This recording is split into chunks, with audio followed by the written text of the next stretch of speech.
गरीब नवाज अंतरजामी दसां पातशाहियां दी पवित्र जोत गुरगद्दी ते सुभाएमान भगत वत्सल अंतरजामी पतत पावन सतगुरु धन धन धन श्री गुरु ग्रंथ साहिब जी दी परम पवित्र पाक हजूरी अंदर सोढ़ी सुल्तान चौथे गुरदेव धन धन रामदास गुर जिन सिरिया तिनै सवारिया पूरी होई करामात आप सिरजनहारै धारिया। ऐसे पवित्र गुरवाकां अनुसार सोढ़ी सुल्तान चौथे गुरदेव धन धन धन श्री गुरु रामदास साहिब जी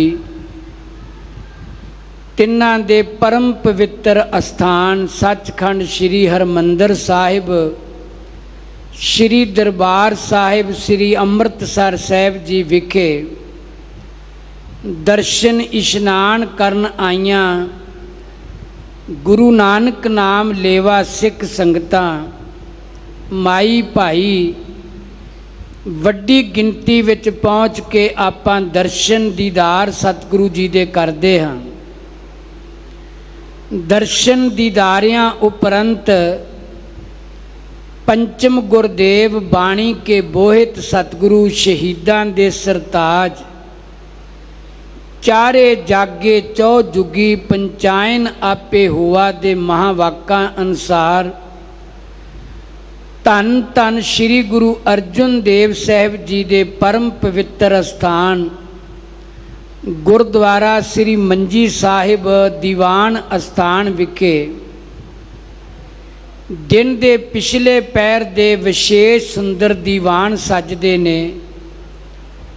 अज भी सजे हुए सुंदर दीवान अंदर सब तो पहला गुरु महाराज जी ने प्रकाशमान हो के सानू अगवाई बख्शदियां कलयुगी जीवां नू दर्शन दीदार बख्श के किरतार्थ कीता।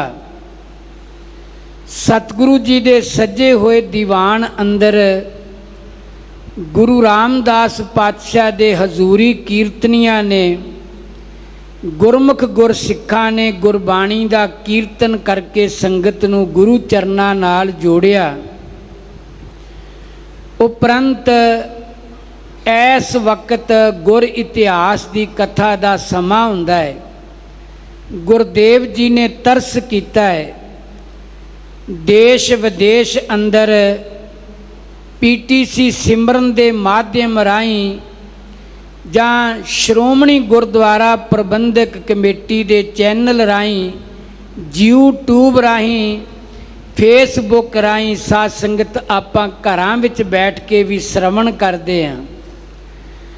कल दे प्रसंग विच आपां विचारिया सी कि छठम पीर बैठा गुर भारी ऐसे गरीब नवाज मीरी पीरी दे मालिक सतगुरु उन्होंने साध संगत बाबा बुढ़ा साहब जी ते होर मुखी सिखां नाल गुरमता करके जदों गरीब नवाज सतगुरु गुरु अर्जुन देव की शहादत उपरंत अपने घरों महलों विचों गुरु के महलों विचों पहुँचे ते श्री हरमंदर साहिब विखे दर्शनी ड्योढ़ी विखे नमस्कार करके सतगुरु श्री हरमंदर साहब गए परिक्रमा कीतियां ते जदों दर्शनी ड्योढ़ी ते आए ते बाबा बुढ़ा साहब जी नूं कहन लगे बाबा जी अकाल बुंगा रचना है यह जगह बड़ी साडे पसंद है सुंदर जगह है ते इस जगह की सफाई का प्रबंध करो आपां अकाल बुंगे वास्ते तख्त साहिब वास्ते नींह पत्थर अरदास करके रखना है। बाबा बुढ़ा साहब जी ने गुरसिखां नूं कह के ते सफाई का प्रबंध करवाया ਸਤਿਗੁਰੂ ਪਾਤਸ਼ਾਹ ਆਏ ਨੇ, ਫਿਰ ਉਹਨਾਂ ਨੇ ਸਾਧ ਸੰਗਤ ਅਕਾਲ ਤਖਤ ਸਾਹਿਬ ਅਕਾਲ ਬੁੰਗੇ ਦਾ ਨੀਂਹ ਪੱਥਰ ਰੱਖਿਆ। ਇੱਟ ਧਰੀ ਪਰਮ ਪਿਤਾ ਪ੍ਰਮਾਤਮਾ ਦੀ ਸ਼ਕਤੀ ਨਾਲ ਬੜੀ ਕਿਰਪਾ ਵਰਤੀ ਗੁਰੂ ਹਰਗੋਬਿੰਦ ਸਾਹਿਬ ਜੀ ਨੇ। ਇਹ ਤਖਤ ਦੀ ਅਰਦਾਸ ਕਰਕੇ ਜਦੋਂ ਨੀਂਹ ਪੱਥਰ ਰੱਖਿਆ, ਆਪਾਂ ਇਤਿਹਾਸ ਵਿੱਚੋਂ ਹੋਰ ਵੀ ਬਚਨ ਪੜ੍ਹਦੇ ਹਾਂ, ਕਿਸੀ ਰਾਜ ਨੇ ਹਾਥ ਲਗਾਇਓ, ਬੁੱਢੇ ਔ ਗੁਰਦਾਸ ਬਣਾਇਓ। ਨੀਂਹ ਪੱਥਰ ਗੁਰੂ ਹਰਗੋਬਿੰਦ ਸਾਹਿਬ ਜੀ ਨੇ ਆਪਣੇ ਕਰ ਕਮਲਾਂ ਨਾਲ ਰੱਖਿਆ ਤੇ ਅਕਾਲ ਬੁੰਗੇ ਦੀ ਜੋ ਰਚਨਾ ਹੈ, ਇਹ ਗੁਰੂ ਜੀ ਦੇ ਹੁਕਮ ਮੁਤਾਬਕ ਬਾਬਾ ਬੁੱਢਾ ਸਾਹਿਬ ਤੇ ਭਾਈ ਗੁਰਦਾਸ ਜੀ ਨੇ ਇਸ ਦੀ ਸਾਧ ਸੰਗਤ ਸੰਪੂਰਨਤਾ ਕੀਤੀ ਹੈ। ਤੋ ਜਦੋਂ ਤਖਤ ਤਿਆਰ ਹੋਇਆ, ਫਿਰ ਗੁਰੂ ਹਰਗੋਬਿੰਦ ਸਾਹਿਬ ਜੀ ਨੇ ਤਖਤ ਉੱਪਰ ਬਿਰਾਜਣਾ। ਅੱਜ ਅਸੀਂ ਇਹ ਪ੍ਰਸੰਗ ਪੜਾਂਗੇ। ਕੱਲ ਵੀ ਸੰਗਤਾਂ ਦੇ ਦਿਲ ਵਿੱਚ ਬੜਾ ਚਾਅ ਸੀ ਵੀ ਉਹ ਦਿਨ ਕਦੋਂ ਅਸੀਂ ਵੇਖਾਂਗੇ ਜਦੋਂ ਗੁਰੂ ਹਰਗੋਬਿੰਦ ਸਾਹਿਬ ਤਖਤ ਉੱਤੇ ਬਿਰਾਜਣਗੇ। ਸਤਿਗੁਰੂ ਪਾਤਸ਼ਾਹ ਜੀ ਨੇ ਹੁਕਮਨਾਮੇ ਵੀ ਗੁਰਸਿੱਖਾਂ ਵੱਲ ਭੇਜੇ ਨੇ ਵੀ ਸਾਨੂੰ ਇਸ ਵਕਤ ਚੰਗੇ ਸ਼ਸਤਰ ਤੇ ਚੰਗੇ ਘੋੜਿਆਂ ਦੀ ਜ਼ਰੂਰਤ ਹੈ। ਤੇ ਗੁਰਸਿੱਖਾਂ ਨੇ ਹੁਕਮਨਾਮੇ ਦੂਰ ਦਰਾਡੇ ਤੱਕ ਪਹੁੰਚਾਏ ਨੇ ਤੇ ਪਹੁੰਚਣ ਵਾਲੀਆਂ ਸੰਗਤਾਂ ਛੇਤੀ ਛੇਤੀ ਹੁਕਮਨਾਮੇ ਪੜ੍ਹ ਕੇ ਅੱਗੇ ਮਸੰਦ ਗੁਰਸਿੱਖਾਂ ਨੇ ਸੰਗਤਾਂ ਵਿੱਚ ਸਰਵਣ ਕਰਾਏ ਵੀ ਗੁਰੂ ਜੀ ਨੇ ਆਹ ਹੁਕਮ ਭੇਜਿਆ ਹੈ। ਸੰਗਤਾਂ ਨੇ ਕੁਝ ਮਾਇਆ ਵੀ ਇਕੱਤਰ ਕੀਤੀ ਹੈ ਵੀ ਆਪਾਂ ਘੋੜੇ ਤੇ ਸ਼ਸਤਰ ਖਰੀਦ ਕੇ ਗੁਰੂ ਕੇ ਦਰਬਾਰ ਵਿੱਚ ਪਹੁੰਚਾਣੇ ਆ। ਤੇ ਪਿਆਰ ਸਹਿਤ ਸੰਗਤਾਂ ਪਹੁੰਚੀਆਂ ਤੇ ਗੁਰੂ ਪਾਤਸ਼ਾਹ ਬੜਾ ਸੁੰਦਰ ਉਹਨਾਂ ਦਾ ਸੁਭਾਅ ਤੇ ਸੁੰਦਰ ਡੀਲ ਡੋਲ ਹੈ ਚਿਹਰੇ ਦੀ, ਸਰੀਰ ਦੀ। ਤੇ ਸਤਿਗੁਰੂ ਪਾਤਸ਼ਾਹ ਜਦੋਂ ਸ਼ਸਤਰ ਧਾਰਨਗੇ ਤਨ ਉੱਪਰ ਤੇ ਬਹੁਤ ਸ਼ੋਭਾ ਬਣੇਗੀ। ਇਸ ਤਰ੍ਹਾਂ ਸਿੱਖਾਂ ਦੇ ਮਨ ਵਿੱਚ ਬਹੁਤ ਵੱਡਾ ਪ੍ਰੇਮ ਪੈਦਾ ਹੋਇਆ ਤੇ ਹੌਲੀ ਹੌਲੀ ਗੁਰਸਿੱਖ ਸਤਿਗੁਰਾਂ ਦੇ ਪਾਸ ਪਹੁੰਚ ਕੇ ਦਰਸ਼ਨ ਕਰਦੇ ਨੇ ਤੇ ਸਾਰਿਆਂ ਦੇ ਮਨ ਵਿੱਚ ਰੀਝ ਹੈ ਵੀ ਉਹ ਪਵਿੱਤਰ ਦਿਨ, ਚੰਗਾ ਦਿਨ ਕਦੋਂ ਆਏਗਾ ਜਦੋਂ ਸਤਿਗੁਰੂ ਪਾਤਸ਼ਾਹ ਤਖਤ ਉੱਤੇ ਬਿਰਾਜਣਗੇ, ਤਖਤ ਉੱਤੇ ਬੈਠ ਕੇ ਸ਼ਸਤਰ ਧਾਰਨ ਕਰਨਗੇ ਤੇ ਜਿਹੜੇ ਦੁਸ਼ਟ ਦੋਖੀ ਨੇ ਧਰਮ ਦੇ, ਉਹਨਾਂ ਦਾ ਖਾਤਮਾ ਹੋਵੇਗਾ ਜਾਂ ਉਹਨਾਂ ਨੂੰ ਹਰਨਗੇ ਸਤਿਗੁਰੂ। ਇਸ ਤਰ੍ਹਾਂ ਸਾਧ ਸੰਗਤ, ਜਿਵੇਂ ਸੂਰਜ ਨੂੰ ਵੇਖ ਕੇ ਕਮਲ ਦਾ ਫੁੱਲ ਖਿੜਦਾ ਹੈ ਤੇ ਗੁਰਸਿੱਖਾਂ ਨੇ ਜਦੋਂ ਸਤਿਗੁਰੂ ਜੀ ਵੱਲ ਦਰਸ਼ਨ ਕੀਤੇ, ਦੇਖਿਆ ਤੇ ਸਿੱਖਾਂ ਦੇ ਹਿਰਦੇ ਵੀ ਆਨੰਦ ਨਾਲ ਭਰੇ ਨੇ। ਪਰ ਜਿਹੜੇ ਕੁਝ ਡਰਾਕਲ ਬਿਰਤੀ ਦੇ ਲੋਕ ਸਨ, ਉਹ ਕਹਿਣ ਲੱਗੇ ਇੰਜ ਹੋ ਨਹੀਂ ਸਕਦਾ। ਆਪ ਡਰੇ ਜਿਹੜੇ ਹੋਣ ਦੂਜਿਆਂ ਨੂੰ ਵੀ ਡਰਾਉਂਦੇ ਨੇ, ਪਰ ਸਤਿਗੁਰੂ ਦੀ ਮਹਿਮਾ ਤੋਂ ਉਹ ਅਣਜਾਣ ਨੇ। ਸਤਿਗੁਰੂ ਦੀ ਮਹਿਮਾ ਅਗਮ ਅਗਾਧ ਬੋਧ ਹੈ। ਆਪਾਂ ਅੰਮ੍ਰਿਤ ਬਾਣੀ ਵਿੱਚੋਂ ਵੀ ਦਰਸ਼ਨ ਕਰਾਂਗੇ। ਗੁਰ ਕੀ ਮਹਿਮਾ ਕਿਆ ਕਹਾਂ, ਗੁਰ ਵਿਵੇਕ ਸਤ ਸਰ, ਉਹ ਆਦ ਜੁਗਾਦੀ ਜੁਗੈ ਜੁਗ ਪੂਰਾ ਪਰਮੇਸ਼ਰ। ਜਿਨ੍ਹਾਂ ਨੂੰ ਗੁਰੂ ਦੇ ਬਚਨਾਂ ਤੇ ਭਰੋਸਾ ਹੋਵੇ, ਉਹਨਾਂ ਦਾ ਮਨ ਡੋਲਦਾ ਨਹੀਂ। ਤੇ ਸਾਧ ਸੰਗਤ ਜਿਹੜੇ ਭਰੋਸੇ ਰਹਿਤ ਹੋਣ, ਉਹ ਗੁਰੂ ਕਿਰਪਾ ਸਦਕਾ ਜਦੋਂ ਨਵੇਂ ਕੌਤਕ ਦੇਖਦੇ ਨੇ, ਉਹ ਡੋਲ ਵੀ ਜਾਂਦੇ ਨੇ। ਜਦੋਂ ਗੁਰੂ ਹਰਗੋਬਿੰਦ ਸਾਹਿਬ ਦੇ ਵੇਲੇ ਕੁਝ ਗੁਰਸਿੱਖ ਵੀ ਡੋਲੇ ਸਨ, ਸਿੱਖ ਡੋਲੇ ਸਨ। ਸਾਧ ਸੰਗਤ ਸਿੱਖ ਸ਼ਬਦ ਕਹਿਣਾ ਸੀ, ਸਿੱਖ ਡੋਲੇ। ਤੇ ਭਾਈ ਗੁਰਦਾਸ ਜੀ ਨੇ ਡੋਲਦਿਆਂ ਦੇ ਮਨ ਬੱਧੇ ਸਨ ਕਿ ਸਾਧ ਸੰਗਤ ਉਹਨਾਂ ਉਦਾਹਰਨ ਦਿੱਤੀ ਸੀ, ਜਿਵੇਂ ਖੂਹ ਵਿੱਚੋਂ ਜਲ ਲੈਣਾ ਹੋਵੇ ਤੇ ਘੜੇ ਦੇ ਜਾਂ ਡੋਲ ਦੇ ਗਲ ਨੂੰ ਰੱਸਾ ਪਾਉਣਾ ਪੈਂਦਾ ਤਾਂ ਜਲ ਮਿਲਦਾ ਹੈ। ਕੋਈ ਫਸਲ ਬੀਜੀ ਹੋਵੇ ਤੇ ਫਸਲ ਨੂੰ ਅਵਾਰਾ ਪਸ਼ੂਆਂ ਤੋਂ ਬਚਾਉਣਾ ਹੋਵੇ ਤੇ ਕੰਡਿਆਲੀ ਵਾੜ ਦੀ ਰਾਖੀ ਕਰਨੀ ਪੈਂਦੀ ਹੈ। ਜੋ ਕੁਝ ਗੁਰੂ ਹਰਗੋਬਿੰਦ ਸਾਹਿਬ ਜੀ ਨੇ ਕੀਤਾ ਹੈ, ਇਹ ਸਮੇਂ ਦੀ ਜ਼ਰੂਰਤ ਹੈ ਤਾਂ ਕੀਤਾ ਹੈ। ਪਰ ਸਾਧ ਸੰਗਤ ਕੱਚੇ ਭਰੋਸੇ ਵਾਲੇ ਫਿਰ ਵੀ ਡੋਲ ਜਾਂਦੇ ਆ। ਜਿਨ੍ਹਾਂ ਦੀ ਗੁਰੂ ਉੱਤੇ ਸ਼ਰਧਾ ਯਕੀਨ ਹੋਵੇ, ਉਹ ਗੁਰੂ ਕੇ ਪਵਿੱਤਰ ਕਾਰਜਾਂ ਤੋਂ ਸਦਕੇ ਜਾਂਦੇ ਆ। ਅੱਜ ਧੰਨ ਗੁਰੂ ਹਰਗੋਬਿੰਦ ਸਾਹਿਬ ਜੀ ਦਾ ਤਖਤ ਤੇ ਬਿਰਾਜਮਾਨ ਹੋਣ ਦਾ ਉਹ ਦਿਨ ਸੰਗਤਾਂ ਉਡੀਕਦੀਆਂ ਨੇ। ਉਹ ਕਿਹੜਾ ਦਿਨ ਹੈ? ਕਵੀ ਜੀ ਨੇ ਨਿਸ਼ਾਨਦੇਹੀ ਵੀ ਕਰਕੇ ਦੱਸਿਆ। ਇੱਕ ਦਫਾ ਸਾਰੇ ਪਿਆਰ ਸਤਿਕਾਰ ਨਾਲ ਆਪਾਂ ਸਰਵਣ ਕਰੀਏ ਤੇ ਜਿਤਨੇ ਮਾਈ ਭਾਈ ਗੁਰੂ ਕੇ ਅੰਮ੍ਰਿਤ ਬਚਨ ਸਰਵਣ ਕਰ ਰਹੇ ਆ, ਇੱਕ ਵਾਰ ਹਾਜ਼ਰੀ ਲਵਾਉਂਦੇ ਆ। ਸਾਰੇ ਰਸਨਾ ਪਵਿੱਤਰ ਕਰੋ ਤੇ ਉਚਾਰਨ ਕਰੋ ਜੀ, ਸਤਨਾਮ ਸ਼੍ਰੀ ਵਾਹਿਗੁਰੂ ਸਾਹਿਬ ਜੀ। ਸਤਨਾਮ ਸ੍ਰੀ ਵਾਹਿਗੁਰੂ ਸਾਹਿਬ ਜੀ। ਦੋਹਰਾ ਦਿਵਸ ਪ੍ਰਤੀਖਤ ਆਏਗੋ, ਦਸਵੀਂ ਆਦਿਤਵਾਰ। ਤੋ ਸਾਧ ਸੰਗਤ ਹਾੜ ਵਧੀ ਦਸਵੀਂ ਤੇ ਐਤਵਾਰ ਦਾ ਦਿਨ ਹੈ। ਉਸ ਦਿਨ ਨੂੰ ਸੰਗਤਾਂ ਬੜੀ ਦਿਨਾਂ ਤੋਂ ਸਾਧ ਸੰਗਤ ਉਡੀਕ ਕਰ ਰਹੀਆਂ ਵੀ ਉਹ ਦਿਨ ਕਦੋਂ ਆਏਗਾ। ਤੇ ਅੱਜ ਉਹ ਦਿਨ ਆਇਆ ਜਦੋਂ ਗੁਰੂ ਹਰਗੋਬਿੰਦ ਸਾਹਿਬ ਜੀ, ਐਤਵਾਰ ਦਾ ਦਿਨ ਹੈ ਤੇ ਦਸਵੀਂ ਹੈ, ਹਾੜ ਦੀ ਦਸਵੀਂ। ਉਹ ਦਿਨ ਉਡੀਕ ਕਰਦਿਆਂ ਕਰਦਿਆਂ ਪਹੁੰਚ ਗਿਆ ਜੀ। ਗਨ ਮਸੰਦ ਕਰ ਸ਼ੀਗਰਤਾ, ਸੰਗਤ ਸੰਗ ਹਜ਼ਾਰ।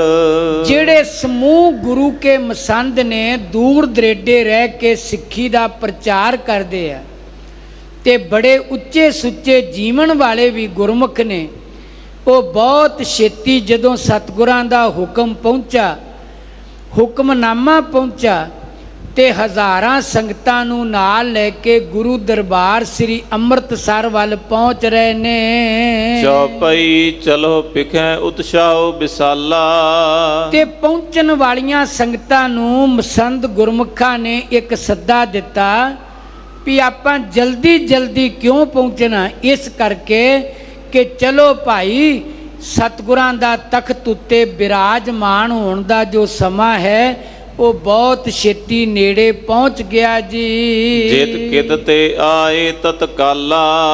ਜਿੱਥੋਂ ਕਿੱਥੋਂ ਵੀ ਇਹ ਹੁਕਮਨਾਮੇ ਜਿੱਥੇ ਕਿਤੇ ਵੀ ਪਹੁੰਚੇ ਉੱਥੋਂ ਹੀ ਇਹ ਸੰਗਤਾਂ ਪਹੁੰਚੀਆਂ। ਬਹੁਤ ਛੇਤੀ ਮਸੰਦ ਅੱਗੇ ਲੱਗੇ ਤੇ ਸੰਗਤਾਂ ਪਹੁੰਚੀਆਂ ਗੁਰੂ ਦਰਬਾਰ ਵਿੱਚ। ਅਨਕ ਭਾਂਤ ਕੀ ਲਏ ਅਕੋਰਾ। ਤੇ ਪਹੁੰਚਣ ਵਾਲੀ ਸੰਗਤ ਨੇ ਕਈ ਪ੍ਰਕਾਰ ਦੀਆਂ ਭੇਟਾਵਾਂ ਆਪਣੇ ਪਾਸ ਲੈ ਲਈਆਂ ਕਿ ਗੁਰੂ ਜੀ ਦੇ ਦਰਸ਼ਨ ਕਰਾਂਗੇ ਤੇ ਨਾਲ ਭੇਟਾਵਾਂ ਅਰਪਣ ਕਰਾਂਗੇ। ਚੌਂ ਦਿਸ਼ ਤੇ ਚੱਲ ਗੁਰਪੁਰ ਔਰਾ। ਤੇ ਚੌਂ ਦਿਸ਼ਾ ਤੋਂ ਚੌਂ ਪਾਸਿਆਂ ਤੋਂ ਹੀ ਗੁਰੂ ਦੀ ਪੂਰੀ ਭਾਵ ਸ੍ਰੀ ਅੰਮ੍ਰਿਤਸਰ ਦੀ ਤਰਫ ਇਹ ਮਸੰਦਾਂ ਨੇ ਜਦੋਂ ਹੁਕਮਨਾਮੇ ਸੁਣਾਏ ਕਿ ਗੁਰੂ ਮਹਾਰਾਜ ਦਾ ਹੁਕਮਨਾਮਾ ਹੈ ਤੇ ਆਪਾਂ ਜਲਦੀ ਪਹੁੰਚਣਾ ਹੈ, ਤੇ ਚਾਰੇ ਪਾਸਿਆਂ ਤੋਂ ਹੁਕਮਨਾਮੇ ਜਦੋਂ ਸੰਗਤਾਂ ਸਰਵਣ ਕੀਤੇ ਤੇ ਦੂਰ ਦਰੇਡੇ ਤੋਂ ਗੁਰੂ ਦੀ ਪੁਰੀ ਸ੍ਰੀ ਅੰਮ੍ਰਿਤਸਰ ਦੀ ਤਰਫ ਸੰਗਤਾਂ ਚੱਲ ਪਈਆਂ। ਬਰੈ ਸੁਦਾ ਸਰ ਦਰਸ਼ਨ ਪਾਵੈਂ। ਕਿ ਜਦੋਂ ਚੱਲੀਆਂ ਹੋਈਆਂ ਸੰਗਤਾਂ ਸਾਧ ਸੰਗਤ ਇਸ ਪਵਿੱਤਰ ਸਥਾਨ ਤੇ ਪਹੁੰਚੀਆਂ, ਸੁਦਾਸਰ ਅੰਮ੍ਰਿਤ ਸਰੋਵਰ ਤੇ ਅੰਮ੍ਰਿਤਸਰ ਵਿਖੇ ਜਦੋਂ ਸੰਗਤਾਂ ਪਹੁੰਚੀਆਂ, ਉਹਨਾਂ ਇਹ ਕਰਮ ਪਹਿਲਾ ਕੀਤਾ ਕਿ ਪਹੁੰਚ ਕੇ ਦਰਸ਼ਨ ਪ੍ਰਾਪਤ ਕੀਤਾ ਜੀ। ਮੱਝਾਂ ਕੀਰਤਨ ਸੁਨ ਹਰ ਖਾਵੈਂ। ਮੱਝਾਂ ਦਾ ਅਰਥ ਹੁੰਦਾ ਇਸ਼ਨਾਨ ਕਰਨਾ। ਪਵਿੱਤਰ ਜੋ ਸਰੋਵਰ ਹੈ ਇਸ ਵਿੱਚ ਇਸ਼ਨਾਨ ਕੀਤਾ, ਕਿਉਂਕਿ ਇਸ਼ਨਾਨ ਕਰਨ ਦੀ ਵੀ ਇੱਕ ਵਿਧੀ ਹੈ ਕਿ ਜਦੋਂ ਆਪਾਂ ਆਪਣੀ ਕਿਰਿਆ ਕੀਤੀ ਹੋਵੇ ਤੇ ਪਹਿਲਾਂ ਬਾਹਰ ਇਸ਼ਨਾਨ ਕਰਕੇ ਤੇ ਫਿਰ ਗੁਰੂ ਕੇ ਪਾਵਨ ਸਰੋਵਰ ਵਿੱਚ ਟੁੱਬਾ ਲਾਉਣਾ ਚਾਹੀਦਾ। ਇਸੇ ਤਰ੍ਹਾਂ ਗੁਰਸਿੱਖਾਂ ਨੇ ਇਸ਼ਨਾਨ ਕਰਕੇ ਤੇ ਸਾਧ ਸੰਗਤ ਅੰਮ੍ਰਿਤ ਸਰੋਵਰ ਦੇ ਵਿੱਚ ਇਸ਼ਨਾਨ ਕੀਤਾ ਤੇ ਫਿਰ ਅੰਮ੍ਰਿਤ ਬਾਣੀ ਦਾ ਕੀਰਤਨ ਸੁਣ ਕੇ ਬਹੁਤ ਵੱਡੀ ਪ੍ਰਸੰਨਤਾ ਧਾਰਨ ਕੀਤੀ। ਸੰਗਤ ਮਿਲੀ ਆਨ ਸਮੁਦਾਈ। ਤੇ ਬਹੁਤ ਵੱਡੀ ਗਿਣਤੀ ਵਿੱਚ ਦੂਰ ਦਰਾਡੇ ਤੋਂ ਸੰਗਤ ਆਣ ਪਹੁੰਚੀ ਹੈ ਜੀ। ਜੈ ਜੈਕਾਰ ਕਰੈ ਬਹੁ ਥਾਈ। ਤੇ ਜਿੱਥੇ ਕਿਤੇ ਵੀ ਸੰਗਤ ਦਾ ਪੜਾ ਹੈ ਉੱਥੇ ਹੀ ਧੰਨ ਗੁਰੂ ਹਰਗੋਬਿੰਦ ਸਾਹਿਬ ਦੀ ਜੈ ਜੈਕਾਰ ਸੰਗਤਾਂ ਕਰਦੀਆਂ ਨੇ। ਚੌਂ ਦਿਸ਼ ਪਰੇ ਸੁਦਾਸਰ ਡੇਰੇ। ਤੇ ਸ੍ਰੀ ਅੰਮ੍ਰਿਤਸਰ ਦੇ ਵਿੱਚ ਚਾਰੇ ਪਾਸੇ ਸੰਗਤਾਂ ਦੇ ਆਸਣ ਲੱਗ ਗਏ, ਭਾਵ ਆਪਣੇ ਤੰਬੂ ਲਾ ਕੇ ਡੇਰੇ ਲਗਾ ਲੈ। ਦਰਸ਼ਨ ਹਿਤ ਚਿਤ ਚੌਂਪ ਬਡੇਰੇ। ਤੇ ਗੁਰੂ ਮਹਾਰਾਜ ਦੇ ਦਰਸ਼ਨਾਂ ਵਾਸਤੇ ਸੰਗਤ ਦੇ ਅੰਦਰ ਬਹੁਤ ਵੱਡਾ ਚੌਪ ਕਹੀਏ ਚਾਅ ਹੈ, ਵੱਡਾ ਚਾਅ ਹੈ ਵੀ ਅੱਜ ਗੁਰੂ ਹਰਗੋਬਿੰਦ ਸਾਹਿਬ ਦੇ ਦਰਸ਼ਨ ਕਰਾਂਗੇ। ਜਾਮ ਜਾਮਨੀ ਤੇ ਗੁਰ ਜਾਗੇ। ਜਦੋਂ ਜਾਮ ਕਹੀਏ ਪਹਿਰ ਰਾਤ ਰਹਿੰਦੀ, ਜਾਮਣੀ ਹੁੰਦੀ ਹੈ ਰਾਤ, ਤੇ ਜਾਮ ਦਾ ਅਰਥ ਹੁੰਦਾ ਪਹਿਰ ਰਾਤ ਜਦੋਂ ਰਹਿੰਦੀ, ਭਾਵ ਅੰਮ੍ਰਿਤ ਵੇਲੇ ਸ੍ਰੀ ਗੁਰਦੇਵ ਜੀ ਜਾਗੇ ਹਨ। ਸੋਚਾਚਾਰ ਕਰਨ ਤਬ ਲਾਗੇ। ਤੇ ਆਪਣੀ ਸੋਚਾਚਾਰ ਜਿਹੜੀ ਸੁਚਮ ਦੀ ਕਿਰਿਆ ਹੈ ਉਹ ਧੰਨ ਗੁਰੂ ਹਰਗੋਬਿੰਦ ਸਾਹਿਬ ਜੀ ਨੇ ਕੀਤੀ। ਕਰ ਇਸ਼ਨਾਨ ਕੋ ਆਸਨ ਮਾਰੇ। ਤੇ ਗੁਰੂ ਹਰਗੋਬਿੰਦ ਸਾਹਿਬ ਜੀ ਨੇ ਅੰਮ੍ਰਿਤ ਵੇਲੇ ਇਸ਼ਨਾਨ ਕਰਕੇ ਤੇ ਸਮਾਧੀ ਸਥਿਤ ਹੋ ਗਏ ਜੀ। ਨਿਜ ਸਰੂਪ ਮੈਂ ਬ੍ਰਿਤ ਥਿਤ ਧਾਰੇ। ਤੇ ਨਿਜਾਨੰਦ ਵਿੱਚ ਆਨੰਦ ਸਰੂਪ ਕਰਤਾ ਪੁਰਖ ਪਾਰ ਬ੍ਰਹਮ ਦੀ ਬੰਦਗੀ ਵਿੱਚ ਗੁਰੂ ਹਰਗੋਬਿੰਦ ਸਾਹਿਬ ਜੀ ਨੇ ਧਿਆਨ ਧਾਰ ਲਿਆ ਜੀ। ਟਿਕੇ ਸੱਚ ਦਾ ਆਨੰਦ ਮਝਾਰੀ। ਸੱਚ ਦਾ ਆਨੰਦ ਦਾ ਮਤਲਬ ਹੁੰਦਾ ਸੱਚ ਚਿੱਤ ਆਨੰਦ, ਸਤ ਚਿੱਤ ਆਨੰਦ। ਧੰਨ ਗੁਰੂ ਹਰਗੋਬਿੰਦ ਸਾਹਿਬ ਸੱਚੇ ਪਾਤਸ਼ਾਹ ਉਸ ਪਾਰ ਬ੍ਰਹਮ ਕਰਤਾ ਪੁਰਖ ਵਿੱਚ ਲਿਵਲੀਨ ਹੋ ਗਏ। ਲੀਨੋ ਸੁਖ ਹੋਵਤ ਭੁਨ ਸਾਰੀ। ਤੇ ਭੁਨ ਸਾਰੀ ਕਹਿੰਦੇ ਨੇ ਦਿਨ ਚੜ੍ਹਨ ਤੱਕਰ ਆਪਣੇ ਸਰੂਪ ਵਿੱਚ ਗੁਰੂ ਹਰਗੋਬਿੰਦ ਸਾਹਿਬ ਟਿਕੇ ਰਹੇ ਤੇ ਪਾਰ ਬ੍ਰਹਮ ਕਰਤਾ ਪੁਰਖ ਦੀ ਬੰਦਗੀ ਦਾ ਆਨੰਦ ਮਾਣਿਆ ਜੀ। ਉਦੈ ਭਇਓ ਦਿਨ ਕਰ ਜਿਸ ਕਾਲੇ। ਤੇ ਜਿਸ ਵਕਤ ਸੂਰਜ ਉਦੇ ਹੋਇਆ ਭਾਵ ਦਿਨ ਚੜਿਆ, ਪਹਿਰਿਓ ਜਾਮਾ ਜਿਸ ਗਨ ਪਾਲੇ। ਤੇ ਧੰਨ ਗੁਰੂ ਹਰਗੋਬਿੰਦ ਸਾਹਿਬ ਜੀ ਨੇ ਉਹ ਜਾਮਾ ਚੋਲਾ ਪਹਿਨ ਲਿਆ ਜਿਸ ਨੂੰ ਬਹੁਤ ਪੱਲੇ ਸਨ।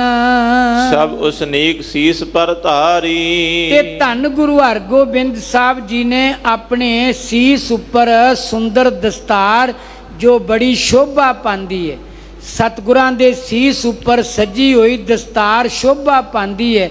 ਤੇ ਸਤਿਗੁਰੂ ਜੀ ਨੇ ਸ਼ੋਭਾ ਵਾਲੀ ਦਸਤਾਰ ਆਪਣੇ ਸੀਸ ਉੱਪਰ ਸਜਾਈ। ਜਿਗਾ ਬਦੀ ਉੱਪਰ ਦੁਤਕਾਰੀ। ਤੇ ਪਾਤਸ਼ਾਹ ਜੀ ਨੇ ਜਿਗਾ ਉੱਪਰ ਬੰਨ ਲਈ ਬਹੁਤ ਸੁੰਦਰ ਸ਼ੋਭਾ ਵਾਲੀ ਜਿਹੜੀ ਸਾਧ ਸੰਗਤ ਇਹ ਜਿਗਾ ਹੈ ਮੇਰੇ ਸਤਿਗੁਰੂ ਜੀ ਨੇ ਦਸਤਾਰ ਉੱਪਰ ਸਜਾਈ। ਕਲਗੀ ਮੁਕਤਾ ਗੁਛ ਉਜਾਲਾ। ਇਹ ਜਿਹੜੀ ਕਲਗੀ ਸਜਾਈ ਹੈ ਨਾ ਦਸਤਾਰ ਉੱਪਰ, ਉਹਦੇ ਉੱਪਰ ਸਾਧ ਸੰਗਤ ਚਿੱਟੇ ਮੋਤੀ ਜੜੇ ਹੋਏ ਨੇ ਕਲਗੀ ਉੱਪਰ। ਮੁਖ ਮੰਡਲ ਪਰ ਕੁੰਡਲ ਝਾਲਾ।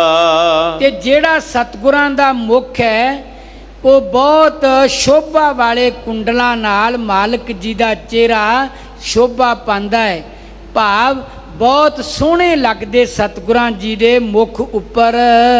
ਮਾਲ ਵਿਸਾਲ ਸੁਡਾਲ ਜੇ ਮੁਕਤਾ।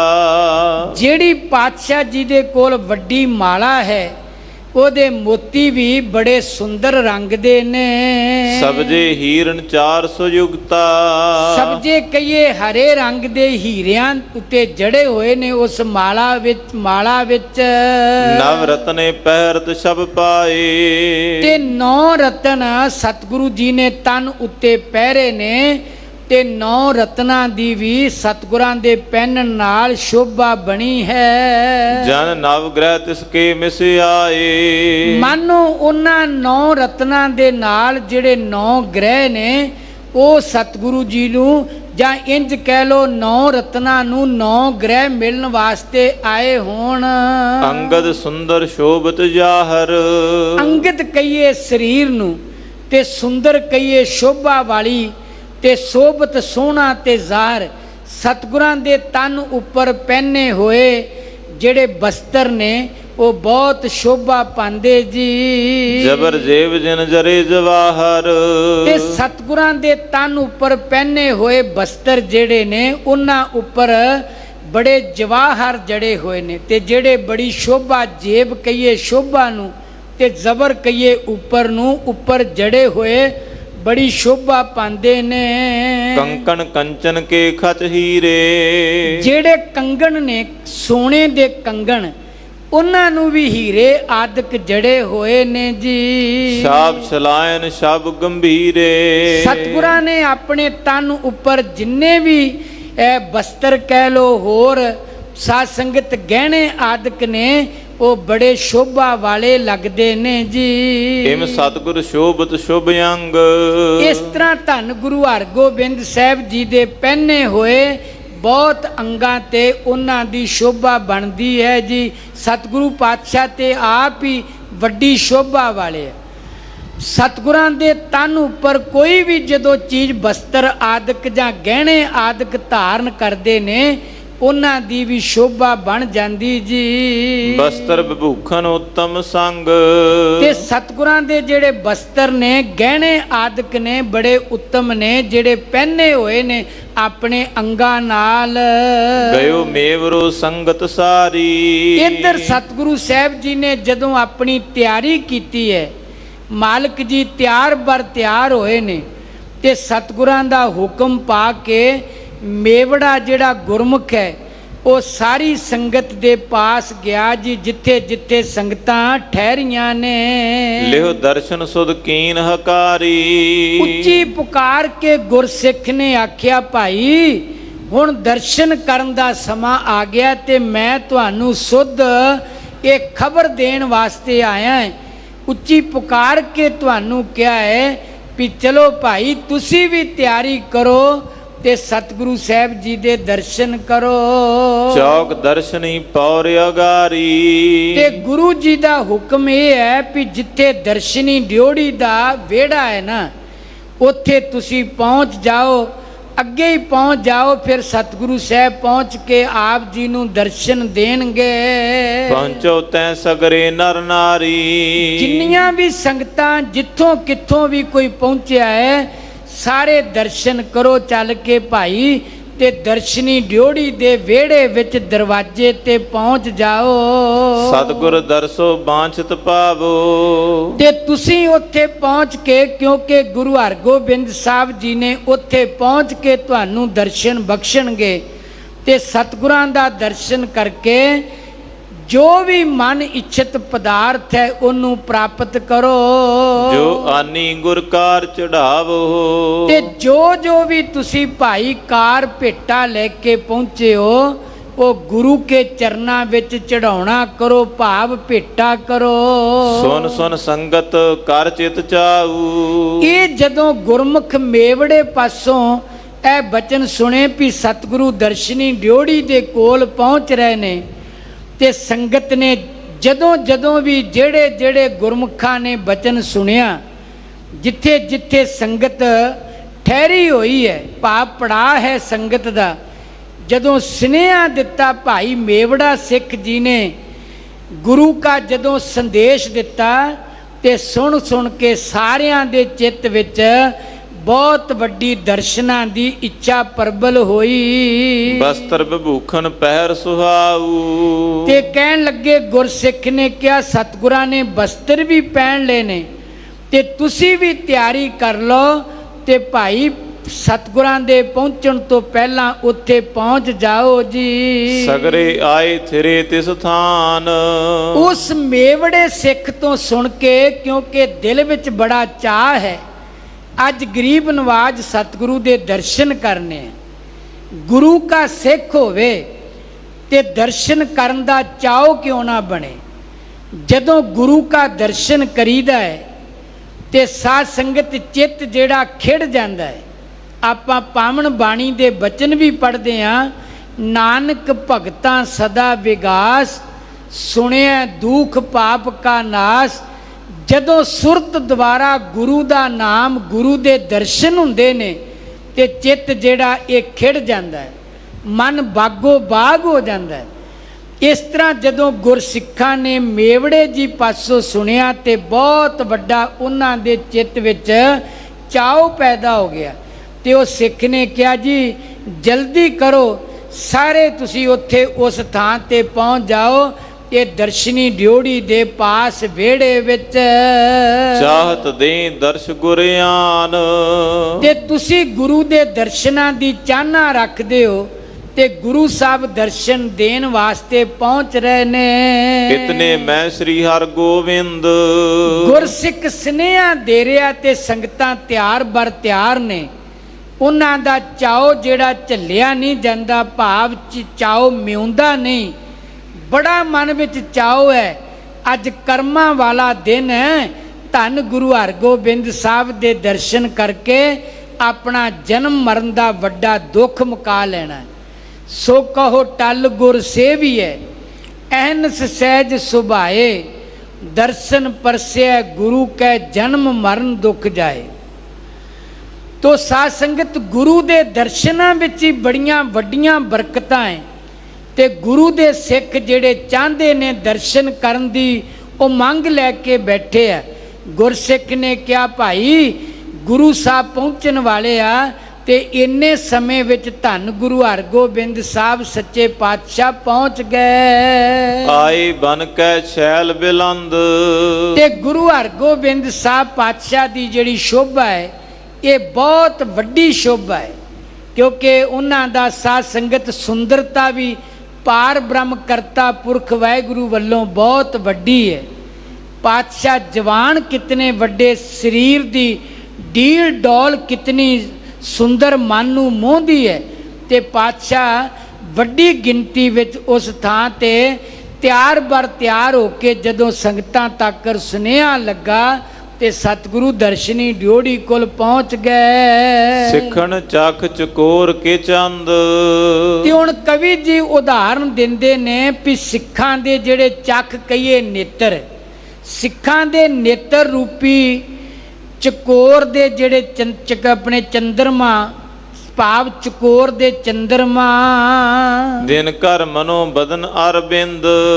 ਸਾਧ ਸੰਗਤ, ਜਿਵੇਂ ਚੰਦ ਨੂੰ ਵੇਖ ਕੇ ਚਕੋਰ ਖਿੜਦੀ ਹੈ, ਇਸ ਤਰ੍ਹਾਂ ਸਿੱਖਾਂ ਦੇ ਮਨ ਗੁਰੂ ਹਰਗੋਬਿੰਦ ਸਾਹਿਬ ਦੇ ਦਰਸ਼ਨ ਕਰਕੇ ਆਨੰਦ ਵਿੱਚ ਭਿੱਜ ਜਾਣੇ। ਤੇ ਦੂਸਰੀ ਉਦਾਹਰਨ ਦਿੱਤੀ ਦਿਨਕਰ ਦੀ, ਸੂਰਜ ਦੀ। ਮਨੋ ਬਦਨ ਅਰਬਿੰਦ, ਬਦਨ ਹੁੰਦਾ ਚਿਹਰਾ ਤੇ ਅਰਬਿੰਦ ਹੁੰਦੇ ਕਮਲ ਫੁੱਲ। ਜਿਵੇਂ ਸੂਰਜ ਨੂੰ ਵੇਖ ਕੇ ਕਮਲ ਦਾ ਫੁੱਲ ਖਿੜਦਾ ਹੈ ਨਾ, ਇਸੇ ਤਰ੍ਹਾਂ ਗੁਰਸਿੱਖਾਂ ਦੇ ਚਿਹਰਿਆਂ ਤੇ ਰੌਣਕ ਪਰਤਣੀ ਹੈ ਜਦੋਂ ਉਹਨਾਂ ਨੇ ਧੰਨ ਗੁਰੂ ਹਰਗੋਬਿੰਦ ਸਾਹਿਬ ਦੇ ਦਰਸ਼ਨ ਕੀਤੇ। ਚਿਤ ਚਾਤਰ ਕੇ ਘਨ ਮਾਨਿੰਦ, ਜਿਹੜੇ ਦਿਲ ਨੇ ਨਾ ਸਿੱਖਾਂ ਦੇ, ਜਿਵੇਂ ਪਪੀਆ ਬੱਦਲ ਨੂੰ ਦੇਖਦਾ, ਤੇ ਇਸੇ ਤਰ੍ਹਾਂ ਗੁਰੂ ਹਰਗੋਬਿੰਦ ਸਾਹਿਬ ਦੇ ਦਰਸ਼ਨਾਂ ਦੀ ਚਾਹਨਾ ਰੱਖ ਕੇ ਬੰਦਤ ਕਰ ਬੰਦੈ ਨਰ ਬ੍ਰਿੰਦ। ਤੇ ਜਦੋਂ ਗੁਰੂ ਹਰਗੋਬਿੰਦ ਸਾਹਿਬ ਜੀ ਦਰਸ਼ਨੀ ਡਿਓੜੀ ਕੋਲ ਪਹੁੰਚੇ, ਤੇ ਜਿਵੇਂ ਸਾਧ ਸੰਗਤ ਦਿਲ ਜਿਹੜਾ ਹੈ ਨਾ, ਉਹ ਪਪੀਏ, ਜਿਵੇਂ ਪਪੀਆ ਬੱਦਲ ਨੂੰ ਦੇਖ ਕੇ ਪ੍ਰਸੰਨ ਹੁੰਦਾ ਹੈ, ਗੁਰਸਿੱਖ ਸਤਿਗੁਰਾਂ ਦੇ ਦਰਸ਼ਨ ਕਰਕੇ ਪ੍ਰਸੰਨ ਹੋਏ। ਤੇ ਪਹਿਲਾ ਕਰਮ ਗੁਰਸਿੱਖਾਂ ਨੇ ਇਹ ਕੀਤਾ, ਬੰਦਤ ਕਰ।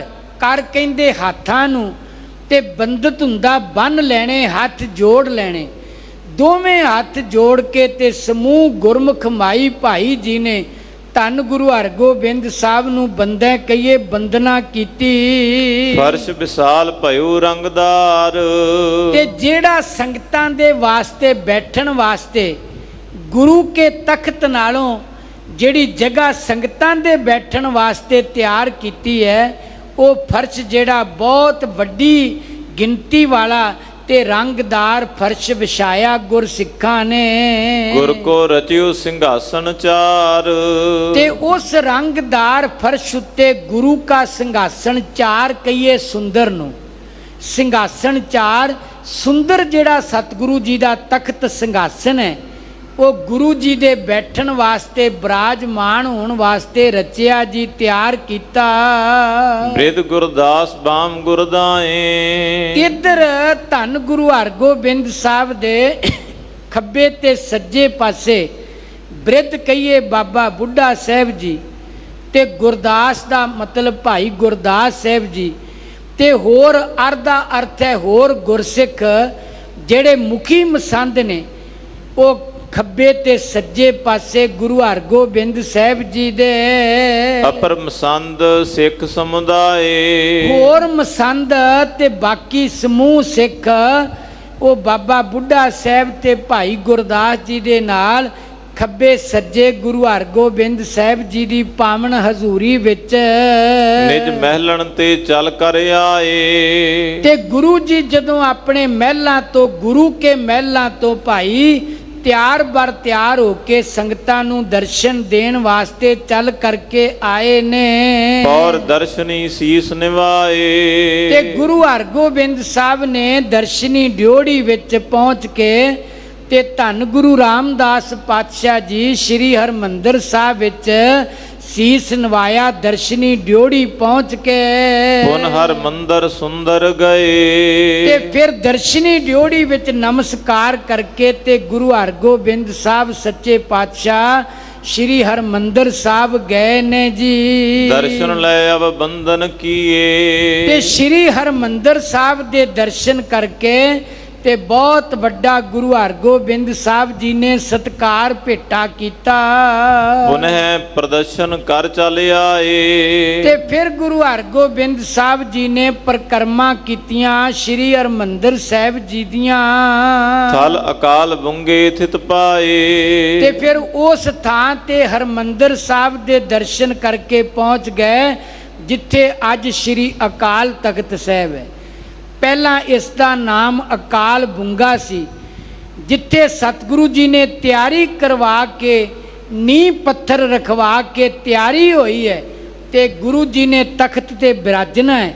ਫਿਰ ਉਸ ਪਾਵਨ ਅਕਾਲ ਬੁੰਗੇ ਵਾਲੀ ਜਗ੍ਹਾ ਤੇ ਸਤਿਗੁਰੂ ਪਹੁੰਚ ਗਏ। ਬੈਠੇ ਆਨ ਸਿੰਘਾਸਨ ਚਾਰੂ। ਤੇ ਸਤਿਗੁਰੂ ਪਾਤਸ਼ਾਹ ਜੀ ਜੋ ਸਿੰਘਾਸਨ ਹੈ ਗੁਰੂ का ਆਸਨ ਹੈ ਉਸ ਤੇ ਮੇਰੇ ਮਾਲਕ ਜੀ ਸੁੰਦਰ ਆਸਨ ਉੱਤੇ ਸਿੰਘਾਸਨ ਉੱਤੇ ਆਣ ਕੇ ਸਤਿਗੁਰੂ ਪਾਤਸ਼ਾਹ ਵਿਸਰਾਮ ਕਰ ਲੱਗੇ, ਭਾਵ ਬਿਰਾਜ ਗਏ ਜੀ। ਸ੍ਰੀ ਮੁਖ ਆਏ ਸਕੀਨ ਉਚਾਰੂ। ਤੇ ਸ੍ਰੀ ਮੁਖ ਦਾ ਮਤਲਬ ਹੈ ਸੁਭਾਏ ਮਾਨ ਮੁਖ ਤੋਂ ਧੰਨ ਗੁਰੂ ਹਰਗੋਬਿੰਦ ਸਾਹਿਬ ਜੀ ਨੇ ਗੁਰਸਿੱਖਾਂ ਨੂੰ ਉਚਾਰਨ ਕਰਕੇ ਕਿਹਾ ਜੀ। ਆਨੋ ਸ਼ਸਤਰ ਜੋ ਹਮ ਬਨਵਾਏ। ਐ ਗੁਰਸਿੱਖੋ ਭਾਈ ਜਨੋ, ਜਿਹੜੇ ਸ਼ਸਤਰ ਅਸੀਂ ਇੱਥੇ ਤਿਆਰ ਕਰਵਾਏ ਆ ਉਹ ਪਹਿਲਾਂ ਲੈ ਕਰਕੇ ਆਓ ਜੀ। ਜਿਨ ਕੈ ਹਾਟਕ ਅਦਕ ਲਗਾਏ। ਹਾਟ ਕਹੀਏ ਭਾਈ ਸੋਨਾ, ਜਿਨ੍ਹਾਂ ਦੀਆਂ ਮੁਖੀ ਰੂਪੀ ਸੋਨਾ ਲੱਗਾ ਹੈ ਨਾ, ਉਹ ਤੁਸੀਂ ਉਹ ਸ਼ਸਤਰ ਜਿਹੜੇ ਨੇ ਉਹ ਜਲਦੀ ਜਲਦੀ ਭਾਈ ਜਾ ਕੇ ਲਿਆਓ ਜੀ। ਆਨੋ ਸ਼ਸਤਰ ਜੋ ਹਮ ਬਨਵਾਏ। ਜੋ ਅਸੀਂ ਸ਼ਸਤਰ ਬਣਵਾਏ ਨੇ ਜੀ। ਦੌਰਤ ਦਾਸ ਉਤਾਇਲ ਲਿਆਏ। ਤੇ ਗੁਰਸਿੱਖ ਗਏ ਤੇ ਉਹ ਦੌੜ ਕੇ ਜਿਹੜੇ ਮਾਲਕ ਜੀ ਦੇ ਦਾਸ ਨੇ ਉਹ ਭਾਈ ਦੌੜ ਕੇ ਗਏ ਤੇ ਛੇਤੀ ਛੇਤੀ ਉਹ ਸ਼ਸਤਰ ਜਿਹੜੇ ਸਤਿਗੁਰਾਂ ਨੇ ਕਹਿ ਕੇ ਬਣਵਾਏ ਸਨ ਉਹ ਲੈ ਕਰਕੇ ਆਏ ਜੀ। ਧਰੇ ਅਗਾਰੀ ਸਭ ਸਮੁਦਾਏ। ਤੇ ਸਤਿਗੁਰੂ ਪਾਤਸ਼ਾਹ ਜੀ ਦੇ ਅੱਗੇ ਉਹ ਲਿਆਂਦੇ ਹੋਏ ਸ਼ਸਤਰ ਜਿਹੜੇ ਗੁਰੂ ਜੀ ਨੇ ਕਹਿ ਕਰਕੇ ਬਣਵਾਏ ਸਨ ਉਹ ਸਾਰੇ ਹੀ ਸਤਿਗੁਰਾਂ ਦੇ ਅੱਗੇ ਰੱਖ ਦਿੱਤੇ ਗਏ ਜੀ। ਪੰਚੋ ਸਤਿਗੁਰ ਕੋ ਲੈ ਨਾਮ। ਤੇ ਛੇਵੇਂ ਪਾਤਸ਼ਾਹ ਜੀ ਨੇ ਜਦੋਂ ਸਤਿਗੁਰੂ ਤਖਤ ਉੱਤੇ ਆਣ ਕੇ ਬਿਰਾਜੇ ਨੇ ਤੇ ਧੰਨ ਗਰੀਬ ਨਵਾਜ ਸੱਚੇ ਪਾਤਸ਼ਾਹ ਸਿੰਘਾਸਨ ਉੱਤੇ ਬਿਰਾਜੇ ਤੇ ਸ਼ਸਤਰ ਮਗਾਏ ਤੇ ਫਿਰ ਸਤਿਗੁਰੂ ਸਾਹਿਬ ਜੀ ਨੇ ਪੰਜ ਗੁਰੂ ਸਾਹਿਬਾਨ ਧੰਨ ਗੁਰੂ ਨਾਨਕ ਦੇਵ ਸਾਹਿਬ ਜੀ, ਧੰਨ ਸਤਿਗੁਰੂ ਸ੍ਰੀ ਗੁਰੂ ਅੰਗਦ ਦੇਵ ਸਾਹਿਬ ਜੀ, ਧੰਨ ਸਤਿਗੁਰੂ ਸ੍ਰੀ ਗੁਰੂ ਅਮਰਦਾਸ ਸਾਹਿਬ ਜੀ, ਧੰਨ ਸ੍ਰੀ ਗੁਰੂ ਰਾਮਦਾਸ ਸਾਹਿਬ ਜੀ, ਧੰਨ ਸ੍ਰੀ ਸਤਿਗੁਰੂ ਸ੍ਰੀ ਗੁਰੂ ਅਰਜਨ ਦੇਵ ਸਾਹਿਬ ਜੀ, ਇਸ ਤਰ੍ਹਾਂ ਪੰਜ ਸਤਿਗੁਰੂ ਸਾਹਿਬ ਜੀ ਦਾ ਨਾਮ ਲੈ ਕਰਕੇ ਗਏ ਖੜਗ ਦਵੈ ਬਹੁ ਅਬਰਾਮ।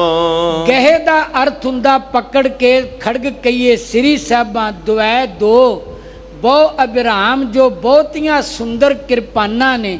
ਦੋ ਕਿਰਪਾਨਾਂ ਸਤਿਗੁਰੂ ਸਾਹਿਬ ਜੀ ਨੇ ਹੱਥ ਵਿੱਚ ਪਕੜ ਕੇ ਸੋ ਘਰ ਵਿਖੇ ਪਾਏ ਗੁਰ ਲੀਨੇ। ਤੇ ਧੰਨ ਗੁਰੂ ਹਰਗੋਬਿੰਦ ਸਾਹਿਬ ਜੀ ਨੇ ਆਪਣੇ ਗਲ ਵਿੱਚ ਪਹਿਨ ਲਈਆਂ ਦੋ ਸ੍ਰੀ ਸਾਹਿਬਾਂ। ਪੁੰਨ ਨਿਖੰਕਰ ਧਾਰਨ ਕੀਨੇ। ਤੇ ਪੁੰਨ ਫਿਰ ਜੋ ਤੀਰਾਂ ਦਾ ਪੱਥਾ ਹੈ ਉਹ ਵੀ ਸਤਿਗੁਰੂ ਜੀ ਨੇ ਆਪਣੇ ਮੋਢੇ ਉੱਤੇ ਧਾਰਨ ਕਰ ਲਿਆ।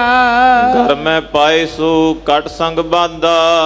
ਤੇ ਗੁਰੂ ਜੀ ਨੇ ਆਪਣੇ ਗਲ ਵਿੱਚ ਆਪਣੇ ਕਿਰਪਾਨਾਂ ਪਹਿਨ ਕੇ ਤੀਰਾਂ ਦਾ ਪੱਥਾ ਪਹਿਨ ਕੇ ਤੇ ਕਮਰ ਕੱਸਾ ਕਰ ਲਿਆ ਜੀ। ਜਿਸ ਮੈਂ ਸਰ ਕਰ ਅਰਬਾਦਾ, ਤੇ ਸਾਧ ਸੰਗਤ ਜਿਸ ਪੱਥੇ ਵਿੱਚ ਬਹੁਤ ਤਿੱਖੇ ਤਿੱਖੇ ਤੀਰ ਨੇ, ਖਰ ਹੁੰਦੇ ਤਿੱਖੇ ਤੀਰ, ਸਰ ਹੁੰਦੇ ਤੀਰ ਤੇ ਖਰ ਹੁੰਦੇ ਤਿੱਖੇ, ਜਿਸ ਵਿੱਚ ਤਿੱਖੇ ਤੀਰ ਕਰ ਅਰ ਬੰਦਾ, ਉਹਨਾਂ ਨੂੰ ਲੱਕ ਦੇ ਦੁਆਲੇ ਬੰਨ ਲਿਆ ਜੀ। ਧਨ ਕਠੋਰ ਰਹਿਓ ਤਬ ਹਾਥ, ਤੇ ਜਿਹੜਾ ਧਨੁਸ਼ ਹੈ ਸਾਧ ਸੰਗਤ ਉਹ ਸਤਿਗੁਰੂ ਪਾਤਸ਼ਾਹ ਜੀ ਨੇ ਆਪਣੇ ਹੱਥ ਵਿੱਚ ਪਕੜ ਲਿਆ। ਉਪਮਾ ਬਣੀ ਜਥਾ ਰਘੁਨਾਥ, ਤੇ ਧੰਨ ਗੁਰੂ ਹਰਗੋਬਿੰਦ ਸਾਹਿਬ ਦੀ ਉਪਮਾ ਦਾ ਜ਼ਿਕਰ ਕਰਦਿਆਂ ਕਵੀ ਜੀ ਨੇ ਉਦਾਹਰਨ ਦਿੱਤੀ ਹੈ, ਜਿਵੇਂ ਸ੍ਰੀ ਰਾਮਚੰਦਰ ਜੀ ਸ਼ੋਭਾ ਪਾਉਂਦੇ ਹੋਣ, ਗੁਰੂ ਹਰਗੋਬਿੰਦ ਸਾਹਿਬ ਦੀ ਵਡਿਆਈ ਤਾਂ ਭਾਈ ਬਹੁਤ ਵੱਡੀ ਹੈ। ਸਤਿਗੁਰੂ ਜੀ ਬਹੁਤ ਵੱਡੀ ਵਡਿਆਈ ਦੇ ਮਾਲਕ ਹੈ। ਗੁਰ ਕੀ ਮਹਿਮਾ ਕਥਨ ਨਾ ਜਾਏ, ਗੁਰ ਪਾਰ ਬ੍ਰਹਮ ਪ੍ਰਭ ਰਹਾ ਸਮਾਏ। ਗੁਰੂ ਜੀ ਤਾਂ ਪਾਰ ਬ੍ਰਹਮ ਕਰਤਾ ਪੁਰਖ ਵਿੱਚ ਅਭੇਦ ਨੇ, ਪਰ ਸਮੇਂ ਮੁਤਾਬਕ ਕਵੀ ਜੀ ਨੇ ਫਿਰ ਵੀ ਉਦਾਹਰਨ ਦੇ ਕੇ ਇਹ ਨਾਮ ਵਰਤਿਆ ਜੀ। ਰਚਿਓ ਤਖਤ ਤਿਸ ਬੰਧਨ ਕੀਨ, ਤੇ ਜਿਹੜਾ ਤਖਤ ਗੁਰੂ ਹਰਗੋਬਿੰਦ ਸਾਹਿਬ ਜੀ ਨੇ ਰਚਿਆ, ਜਿਸ ਦਾ ਨੀਂਹ ਪੱਥਰ ਆਪ ਰੱਖਿਆ, ਇਹ ਅਕਾਲ ਪੁਰਖ ਦਾ ਤਖਤ ਹੈ। ਅੱਜ ਆਪਾਂ ਸ਼੍ਰੀ ਅਕਾਲ ਤਖਤ ਸਾਹਿਬ ਕਹਿੰਦੇ ਆ, ਕਦੀ ਅਕਾਲ ਬੁੰਗਾ ਵੀ ਕਹਿੰਦੇ ਸਨ। ਇਹ ਪਰਮ ਪਿਤਾ ਪਰਮੇਸ਼ਵਰ ਦਾ ਤਖਤ ਹੈ ਤੇ ਗੁਰੂ ਹਰਗੋਬਿੰਦ ਸਾਹਿਬ ਜੀ ਨੇ ਨਮਸਕਾਰ ਕੀਤੀ। ਛੜ ਗੁਰ ਬੀਰ ਆਸਨ ਆਸੀਨ, ਤੇ ਸਤਿਗੁਰੂ ਪਾਤਸ਼ਾਹ ਫਿਰ ਤਖਤ ਉੱਤੇ ਬਿਰਾਜਮਾਨ ਹੋ ਗਏ ਤੇ ਆਸਨ ਆਸੀਨ ਗੁਰੂ ਹਰਗੋਬਿੰਦ ਸਾਹਿਬ ਜੀ ਤਖਤ ਉੱਤੇ ਬਿਰਾਜਮਾਨ ਹੋ ਗਏ ਜੀ। ਬ੍ਰਿਧ ਆਦਿਕ ਗੁਰਦਾਸ ਮਸੰਦ, ਬਾਬਾ ਬੁੱਢਾ ਜੀ ਆਦਿਕ ਤੇ ਭਾਈ ਗੁਰਦਾਸ ਜੀ, ਹੋਰ ਜਿਹੜੇ ਗੁਰਸਿੱਖ ਤੇ ਮਸੰਦ ਸਨ। ਅਵਲੋਕਤ ਬਿਸਮਾਏ ਬਿਲੰਦ, ਅਵਲੋਕਤ ਹੁੰਦਾ ਦੇਖਣਾ, ਦੇਖ ਕਰਕੇ ਸਾਰੇ ਹੀ ਹੈਰਾਨ ਹੋਏ। ਵੱਡੀ ਗਿਣਤੀ ਵਿੱਚ ਚਿਹਰੇ ਤੇ ਹੈਰਾਨੀ ਬਣੀ। ਇਹ ਸਤਿਗੁਰਾਂ ਦਾ ਕੀ ਵੱਡਾ ਕੌਤਕ ਜੀ। ਹਾਥ ਜੋਰ ਕਰ ਬੂਝਣ ਲਾਗੇ, ਇਹ ਗੁਰਸਿੱਖ ਧੰਨ ਬਾਬਾ ਬੁੱਢਾ ਸਾਹਿਬ ਜੀ, ਭਾਈ ਗੁਰਦਾਸ ਜੀ ਤੇ ਹੋਰ ਸਿੱਖ ਹੱਥ ਜੋੜੇ ਨੇ, ਕਿਉਂਕਿ ਗੁਰਸਿੱਖ ਦਾ ਇਹ ਹੀ ਕਰਮ ਹੈ ਵੀ ਗੁਰੂ ਸਾਹਮਣੇ ਕੋਈ ਬਚਨ ਵੀ ਕਰਨਾ ਹੈ ਤੇ ਸਾਨੂੰ ਹੱਥ ਜੋੜ ਕੇ ਹੀ ਬਚਨ ਕਰਨਾ ਚਾਹੀਦਾ ਹੈ। ਗੁਰੂ ਅੱਗੇ ਨਿਮਰਤਾ ਨਾਲ ਬਚਨ ਕਰਨਾ ਚਾਹੀਦਾ ਹੈ। ਗੁਰੂ ਦੇ ਸਾਹਮਣੇ ਕਦੀ ਆਕੜ ਕੇ ਨਹੀਂ ਕੋਈ ਬਚਨ ਕਰਨਾ ਚਾਹੀਦਾ। ਇਸ ਦਰ ਤੇ ਤਾਂ ਨਿਮਰਤਾ ਚੱਲਦੀ ਹੈ ਭਾਈ, ਨਿਮਰਤਾ ਨੂੰ ਭਾਗ ਲੱਗਦਾ ਹੈ। ਗੁਰਸਿੱਖਾਂ ਨੂੰ ਪਤਾ ਵੀ ਗੁਰੂ ਜੀ ਦੇ ਸਨਮੁਖ ਕਿਹੜੇ ਢੰਗ ਨਾਲ ਪੇਸ਼ ਹੋਣਾ ਹੈ। ਬਾਬਾ ਬੁੱਢਾ ਜੀ ਤੇ ਭਾਈ ਗੁਰਦਾਸ ਜੀ ਵਰਗੇ ਮਹਾਂਪੁਰਖ ਕਿੰਨੀ ਵੱਡੀ ਕਮਾਈ ਵਾਲੇ ਹੈ। ਬਾਬਾ ਬੁੱਢਾ ਜੀ ਤਾਂ ਉਹ ਮਹਾਨ ਸ਼ਖਸੀਅਤ ਨੇ ਜਿਹੜੇ ਧੰਨ ਗੁਰੂ ਗ੍ਰੰਥ ਸਾਹਿਬ ਦੇ ਪਹਿਲੇ ਗ੍ਰੰਥੀ ਨੇ, ਤੇ ਭਾਈ ਗੁਰਦਾਸ ਜੀ ਉਹ ਵੱਡੀ ਸ਼ਖਸੀਅਤ ਨੇ ਜਿਨ੍ਹਾਂ ਅੰਮ੍ਰਿਤ ਬਾਣੀ ਗੁਰੂ ਅਰਜਨ ਦੇਵ ਪਾਤਸ਼ਾਹ ਦੀ ਹਜ਼ੂਰੀ ਵਿੱਚ ਰਹਿ ਕੇ ਹਾਜ਼ਰੀ ਅੰਦਰ ਅੰਮ੍ਰਿਤ ਬਾਣੀ ਦਾ ਇਹ ਸੰਗ੍ਰਹਿ ਤਿਆਰ ਕਰਕੇ ਧੰਨ ਗੁਰੂ ਗ੍ਰੰਥ ਸਾਹਿਬ ਦੇ ਰੂਪ ਵਿੱਚ ਕਿੱਡੀ ਵੱਡੀ ਕਿਰਪਾ ਕੀਤੀ ਹੈ। ਆਪਾਂ ਇਹ ਬਚਨ ਵੀ ਪੜ੍ਹਦੇ ਹਾਂ, ਹਮ ਤਨਵੰਤ ਭਾਗਠ ਸਚ ਨਾਏ, ਹਰ ਗੁਣ ਗਾਵੇ ਸਹਿਜ ਸੁਭਾਏ। ਪਿਉ ਦਾਦੇ ਕਾ ਖੋਲ ਡਿੱਠਾ ਖਜ਼ਾਨਾ, ਤਾਂ ਮੇਰਾ ਮਨ ਭਇਆ ਨਿਧਾਨਾ। ਰਤਨ ਲਾਲ ਜਾਕਾ ਕਸ਼ੂ ਨਾ ਮੋਲ, ਭਰੇ ਭੰਡਾਰ ਅਖੂਟ ਅਤੋਲ। ਖਾਵੇ ਖਰਚੈ ਰਲ ਮਿਲ ਭਾਈ, ਤੋਟ ਨਾ ਆਵੇ ਵੱਧ ਦੋ ਜਾਈ। ਬਾਬਾ ਬੁੱਢਾ ਜੀ ਪਹਿਲੇ ਗ੍ਰੰਥੀ ਨੇ ਤੇ ਭਾਈ ਸਾਹਿਬ ਭਾਈ ਗੁਰਦਾਸ ਜੀ ਉਹ ਧੰਨ ਸ਼੍ਰੀ ਗੁਰੂ ਗ੍ਰੰਥ ਸਾਹਿਬ ਜੀ ਦੇ ਲਿਖਾਰੀ ਨੇ। ਕਿੰਨੀ ਸ਼ਰਧਾ ਵਸ ਹੋ ਕੇ ਅੰਮ੍ਰਿਤ ਬਾਣੀ ਦਾ ਸੰਗ੍ਰਹਿ ਤਿਆਰ ਕੀਤਾ। ਇਹ ਦੋਵਾਂ ਗੁਰਸਿੱਖਾਂ ਤੇ ਬਾਕੀ ਗੁਰਸਿੱਖਾਂ ਨੇ ਹੱਥ ਜੋੜੇ ਤੇ ਹੱਥ ਜੋੜ ਕੇ ਇਹ ਬਚਨ ਕਿਹਾ। ਕੀ ਪੁੱਛਣ ਲੱਗੇ ਸਤਿਗੁਰਾਂ ਨੂੰ? ਧਰੈ ਖੜਗ ਇੱਕ ਜੇ ਭਟ ਆਗੇ। ਕਹਿਣ ਲੱਗੇ ਸਤਿਗੁਰੂ ਆਗਿਆ ਹੋਵੇ ਤੇ ਕੋਈ ਬਚਨ ਪੁੱਛ ਸਕਦੇ ਆ। ਸਤਿਗੁਰੂ ਕਹਿਣ ਲੱਗੇ ਬਾਬਾ ਜੀ ਤੁਸੀਂ ਪੁੱਛੋ, ਜਿਹੜਾ ਵੀ ਬਚਨ ਪੁੱਛਣ ਵਾਲਾ ਪੁੱਛੋ। ਤੇ ਗੁਰਸਿੱਖ ਕਹਿਣ ਲੱਗੇ ਜੀ ਜਿਹੜੇ ਅੱਗੇ ਜਰਨੈਲ ਨੇ, ਅੱਗੇ ਪਹਿਲਾਂ ਹੋਏ ਨੇ, ਸਤਿਗੁਰੂ ਵੱਡੇ ਵੱਡੇ ਸਿਪਾਹੀ ਹੋਏ ਨੇ, ਉਹ ਤੇ ਇੱਕ ਖੜਗ ਧਾਰਨ ਕਰਦੇ ਸਨ, ਇੱਕ ਕਿਰਪਾਨ ਧਾਰਨ ਕਰਦੇ ਸਨ। ਦੋਏ ਆਪ ਲੈ ਨਿਜ ਘਰ ਪਾਏ। ਤੇ ਗੁਰੂ ਜੀ ਆਪ ਜੀ ਨੇ ਦੋਵੇਂ ਸ੍ਰੀ ਸਾਹਿਬਾਂ ਲੈ ਕੇ ਤੇ ਆਪਣੇ ਹੱਥ ਨਾਲ ਗਲ ਵਿੱਚ ਪਾਈਆਂ ਨੇ। ਇਹ ਕਿਆ ਕਾਰਨ ਦੇਹੋ ਸੁਨਾਏ। ਇਹ ਕੀ ਕਾਰਨ ਹੈ? ਆਪ ਕਿਰਪਾ ਕਰਕੇ ਅਸੀਂ ਸੁਣਨ ਦੀ ਚਾਹਨਾ ਰੱਖਦੇ ਹਾਂ, ਤੁਹਾਡੀ ਪਵਿੱਤਰ ਰਸਨਾ ਤੋਂ ਸੁਣਾਂਗੇ। ਆਪ ਸਾਨੂੰ ਸੁਣਾਓ। ਅੱਗੇ ਜਿਹੜੇ ਵੀ ਜਰਨੈਲ ਸਨ ਉਹ ਇੱਕ ਕਿਰਪਾਨ ਪਹਿਨਦੇ, ਆਪ ਜੀ ਨੇ 2 ਕਿਰਪਾਨਾਂ ਪਕੜ ਕੇ ਤੇ ਆਪਣੇ ਗਲ ਵਿੱਚ ਪਾਈਆਂ ਨੇ। ਇਹ ਕੀ ਕਾਰਨ ਹੈ? ਆਪ ਕਿਰਪਾ ਕਰਕੇ ਦੱਸਣਾ ਕਰੋ। ਧਰੇ ਤੇਜ ਸਤਿਗੁਰ ਬਚ ਕਹੇ। ਤੇ ਸਤਿਗੁਰੂ ਪਾਤਸ਼ਾਹ ਜੀ ਨੇ ਤੇਜ ਸ਼ਕਤੀ ਧਾਰਨ ਕਰਕੇ ਤੇ ਗੁਰਸਿੱਖਾਂ ਨੇ ਜਿਹੜਾ ਉੱਤਰ ਕਿਹਾ ਸੀ ਨਾ, ਉੱਤਰ ਦਿਓ, ਸਵਾਲ ਕਰਕੇ ਕਿਹਾ ਸੀ, ਪਾਤਸ਼ਾਹ ਆਪ ਕਿਰਪਾ ਕਰਕੇ ਕਾਰਨ ਦੱਸੋ। ਤੇ ਸਤਿਗੁਰੂ ਸਾਹਿਬ ਜੀ ਅੰਮ੍ਰਿਤ ਬਚਨ ਕਹਿਣ ਲੱਗੇ, ਹਮਨੇ ਇਸ ਹਿਤ ਜੋਗਾਸ ਗਹੇ। ਅਸੀਂ ਭਾਈ ਹੁਣ 2 ਕਿਰਪਾਨਾਂ ਪਕੜ ਕੇ ਧਾਰਨ ਕੀਤੀਆਂ ਹਨ। ਇੱਕ ਧੇਲੇ ਮੀਰਨ ਕੀ ਮੀਰੀ। ਇੱਕ ਕਿਰਪਾਨ ਨਾਲ ਅਸੀਂ ਮੀਰਨ, ਜਿਹੜੇ ਮੀਰ ਨੇ ਨਾ ਬਾਦਸ਼ਾਹ ਨੇ, ਉਹਨਾਂ ਦੀ ਮੀਰੀ ਲੈ ਲੈਣੀ ਹੈ। ਦੂਸਰ ਤੇ ਪੀਰਨ ਕੀ ਪੀਰੀ। ਅਸੀਂ ਦੂਸਰੀ ਕਿਰਪਾਨ ਨਾਲ ਪੀਰ ਤੋਂ ਪੀਰੀ ਲੈ ਲੈਣੀ ਜੀ। ਮੀਰੀ ਪੀਰੀ ਦੋਨੋਂ ਧਰੈਂ। ਅੱਗੇ ਪਹਿਲਾਂ ਬਾਦਸ਼ਾਹ ਕੋਲ ਮੀਰੀ ਸੀ ਤੇ ਭਗਤਾਂ ਦਰਵੇਸ਼ਾਂ ਕੋਲ ਪੀਰੀ। ਇਹ ਮੀਰੀ ਪੀਰੀ ਅਸੀਂ ਦੋਨੇ ਇਕੱਠੀਆਂ ਕਰ ਦਿੱਤੀਆਂ। ਹੁਣ ਅਸੀਂ ਮੀਰੀ ਪੀਰੀ ਦੋਨੋਂ ਧਰੈਂ, ਅਸੀਂ ਮੀਰੀ ਪੀਰੀ ਦੀਆਂ ਦੋਵੇਂ ਕਿਰਪਾਨਾਂ ਗਲ ਵਿੱਚ ਧਾਰਨ ਕੀਤੀਆਂ ਨੇ। ਬਚੈ ਸ਼ਰਨਤ ਜੁਗ ਪਰ ਹਰੈ। ਬਚੈ ਸ਼ਰਨ, ਭਾਈ ਬਚੇਗਾ ਉਹ ਜਿਹੜਾ ਗੁਰੂ ਦੀ ਸ਼ਰਨ ਆਏਗਾ, ਜੁਗ ਪਰ ਹਰੈ। ਨਹੀਂ ਤਾਂ ਇਹ ਜਿਹੜੇ ਮੀਰ ਨੇ ਤੇ ਜਾਂ ਪੀਰ ਨੇ, ਇਹ ਦੋਵੇਂ ਪਾਸੇ ਰਹਿ ਜਾਣਗੇ, ਕਿਉਂਕਿ ਮੀਰੀ ਪੀਰੀ ਦਾ ਸਿਧਾਂਤ ਅਸੀਂ ਹੁਣ ਇਕੱਠਾ ਕਰ ਦਿੱਤਾ ਜੀ। ਸੁਨ ਸਤਿਗੁਰ ਕੇ ਬਾਕ ਅਡੋਲੇ। ਇਹ ਬਚਨ ਸੁਣ ਕੇ ਬਾਬਾ ਬੁੱਢਾ ਸਾਹਿਬ ਤੇ ਭਾਈ ਗੁਰਦਾਸ ਹੋਰ ਮੁਖੀਏ ਸਿੱਖ ਸਤਿਗੁਰਾਂ ਦੀ ਸੁਭਾਏ ਮਾਨ ਰਸਨਾ ਤੋਂ ਬਚਨ ਸੁਣ ਕੇ ਉਹਨਾਂ ਦੇ ਅੰਦਰ ਬਹੁਤ ਵੱਡੀ ਅਡੋਲਤਾ ਬਣ ਗਈ। ਧਰ ਸ਼ਰਧਾ ਲੈ ਆਨੰਦ ਅਤੋਲੇ। ਤੇ ਗੁਰਸਿੱਖਾਂ ਨੇ ਗੁਰੂ ਜੀ ਉੱਤੇ ਸ਼ਰਧਾ ਧਾਰਨ ਕਰਕੇ, ਅਤੋਲੇ ਦਾ ਅਰਥ ਹੁੰਦਾ ਬਹੁਤ ਵੱਡਾ ਆਨੰਦ ਪ੍ਰਾਪਤ ਕੀਤਾ ਸਤਿਗੁਰਾਂ ਦੇ ਅੰਮ੍ਰਿਤ ਭਰੇ ਬਚਨਾਂ ਵਿੱਚੋਂ ਜੀ। ਬੈਠੇ ਸਤਿਗੁਰ ਤਖਤ ਸੁਹਾਵਤ। ਤੇ ਛਠਮ ਪੀਰ ਸਤਿਗੁਰੂ ਪਾਤਸ਼ਾਹ ਤਖਤ ਉੱਤੇ ਬੈਠੇ ਹੋਏ ਬਹੁਤ ਵੱਡੀ ਸ਼ੋਭਾ ਪਾ ਰਹੇ ਨੇ, ਕਿਉਂਕਿ ਜਦੋਂ ਤਖਤ ਉੱਤੇ ਬੈਠੇ ਨੇ ਬਹੁਤ ਸਤਿਗੁਰੂ ਦੀ ਸ਼ੋਭਾ ਆਬਾ ਜਿਹੜੀ ਬਣੀ ਹੈ ਜੀ। ਸੁਰਗਨ ਮੈਂ ਜਿਵੇਂ ਸੁਰਪਤ ਭਾਵਤ। ਤੇ ਕਵੀ ਜੀ ਨੇ ਇੱਕ ਹੋਰ ਉਦਾਹਰਨ ਦਿੱਤੀ ਹੈ, ਜਿਵੇਂ ਮੰਨੋ ਦੇਵਤਿਆਂ ਵਿੱਚ ਇੰਦਰ ਸ਼ੋਭਾ ਪਾਉਂਦੇ ਹੋਣ। ਦਾਸ ਨੇ ਪਹਿਲੇ ਵੀ ਬੇਨਤੀ ਕੀਤੀ ਹੈ, ਕਿਉਂਕਿ ਸਮੇਂ ਮੁਤਾਬਕ ਕੋਈ ਨਾ ਕੋਈ ਤੁਲਨਾ ਤੇ ਕੀਤੀ ਜਾਏਗੀ, ਪਰ ਸਤਿਗੁਰੂ ਸਾਹਿਬ ਜੀ ਦਾ ਕੱਦ ਇੰਨਾ ਵੱਡਾ ਉੱਚਾ ਹੈ, ਪਾਤਸ਼ਾਹ ਜੀ ਦੀ ਆਪਣੀ ਮਹਿਮਾ ਹੈ। ਤੋ ਕਵੀ ਜੀ ਨੇ ਹੁਣ ਦੱਸਿਆ ਹੈ, ਸਤਿਗੁਰੂ ਪਾਤਸ਼ਾਹ ਬਹੁਤ ਵੱਡੀ ਸ਼ੋਭਾ ਨਾਲ ਤਖਤ ਉੱਤੇ ਬਿਰਾਜੇ ਨੇ। ਕਹਿ ਮੁਨ ਗਨ ਮੈਂ ਰਘੁਕੁਲ ਚੰਦ।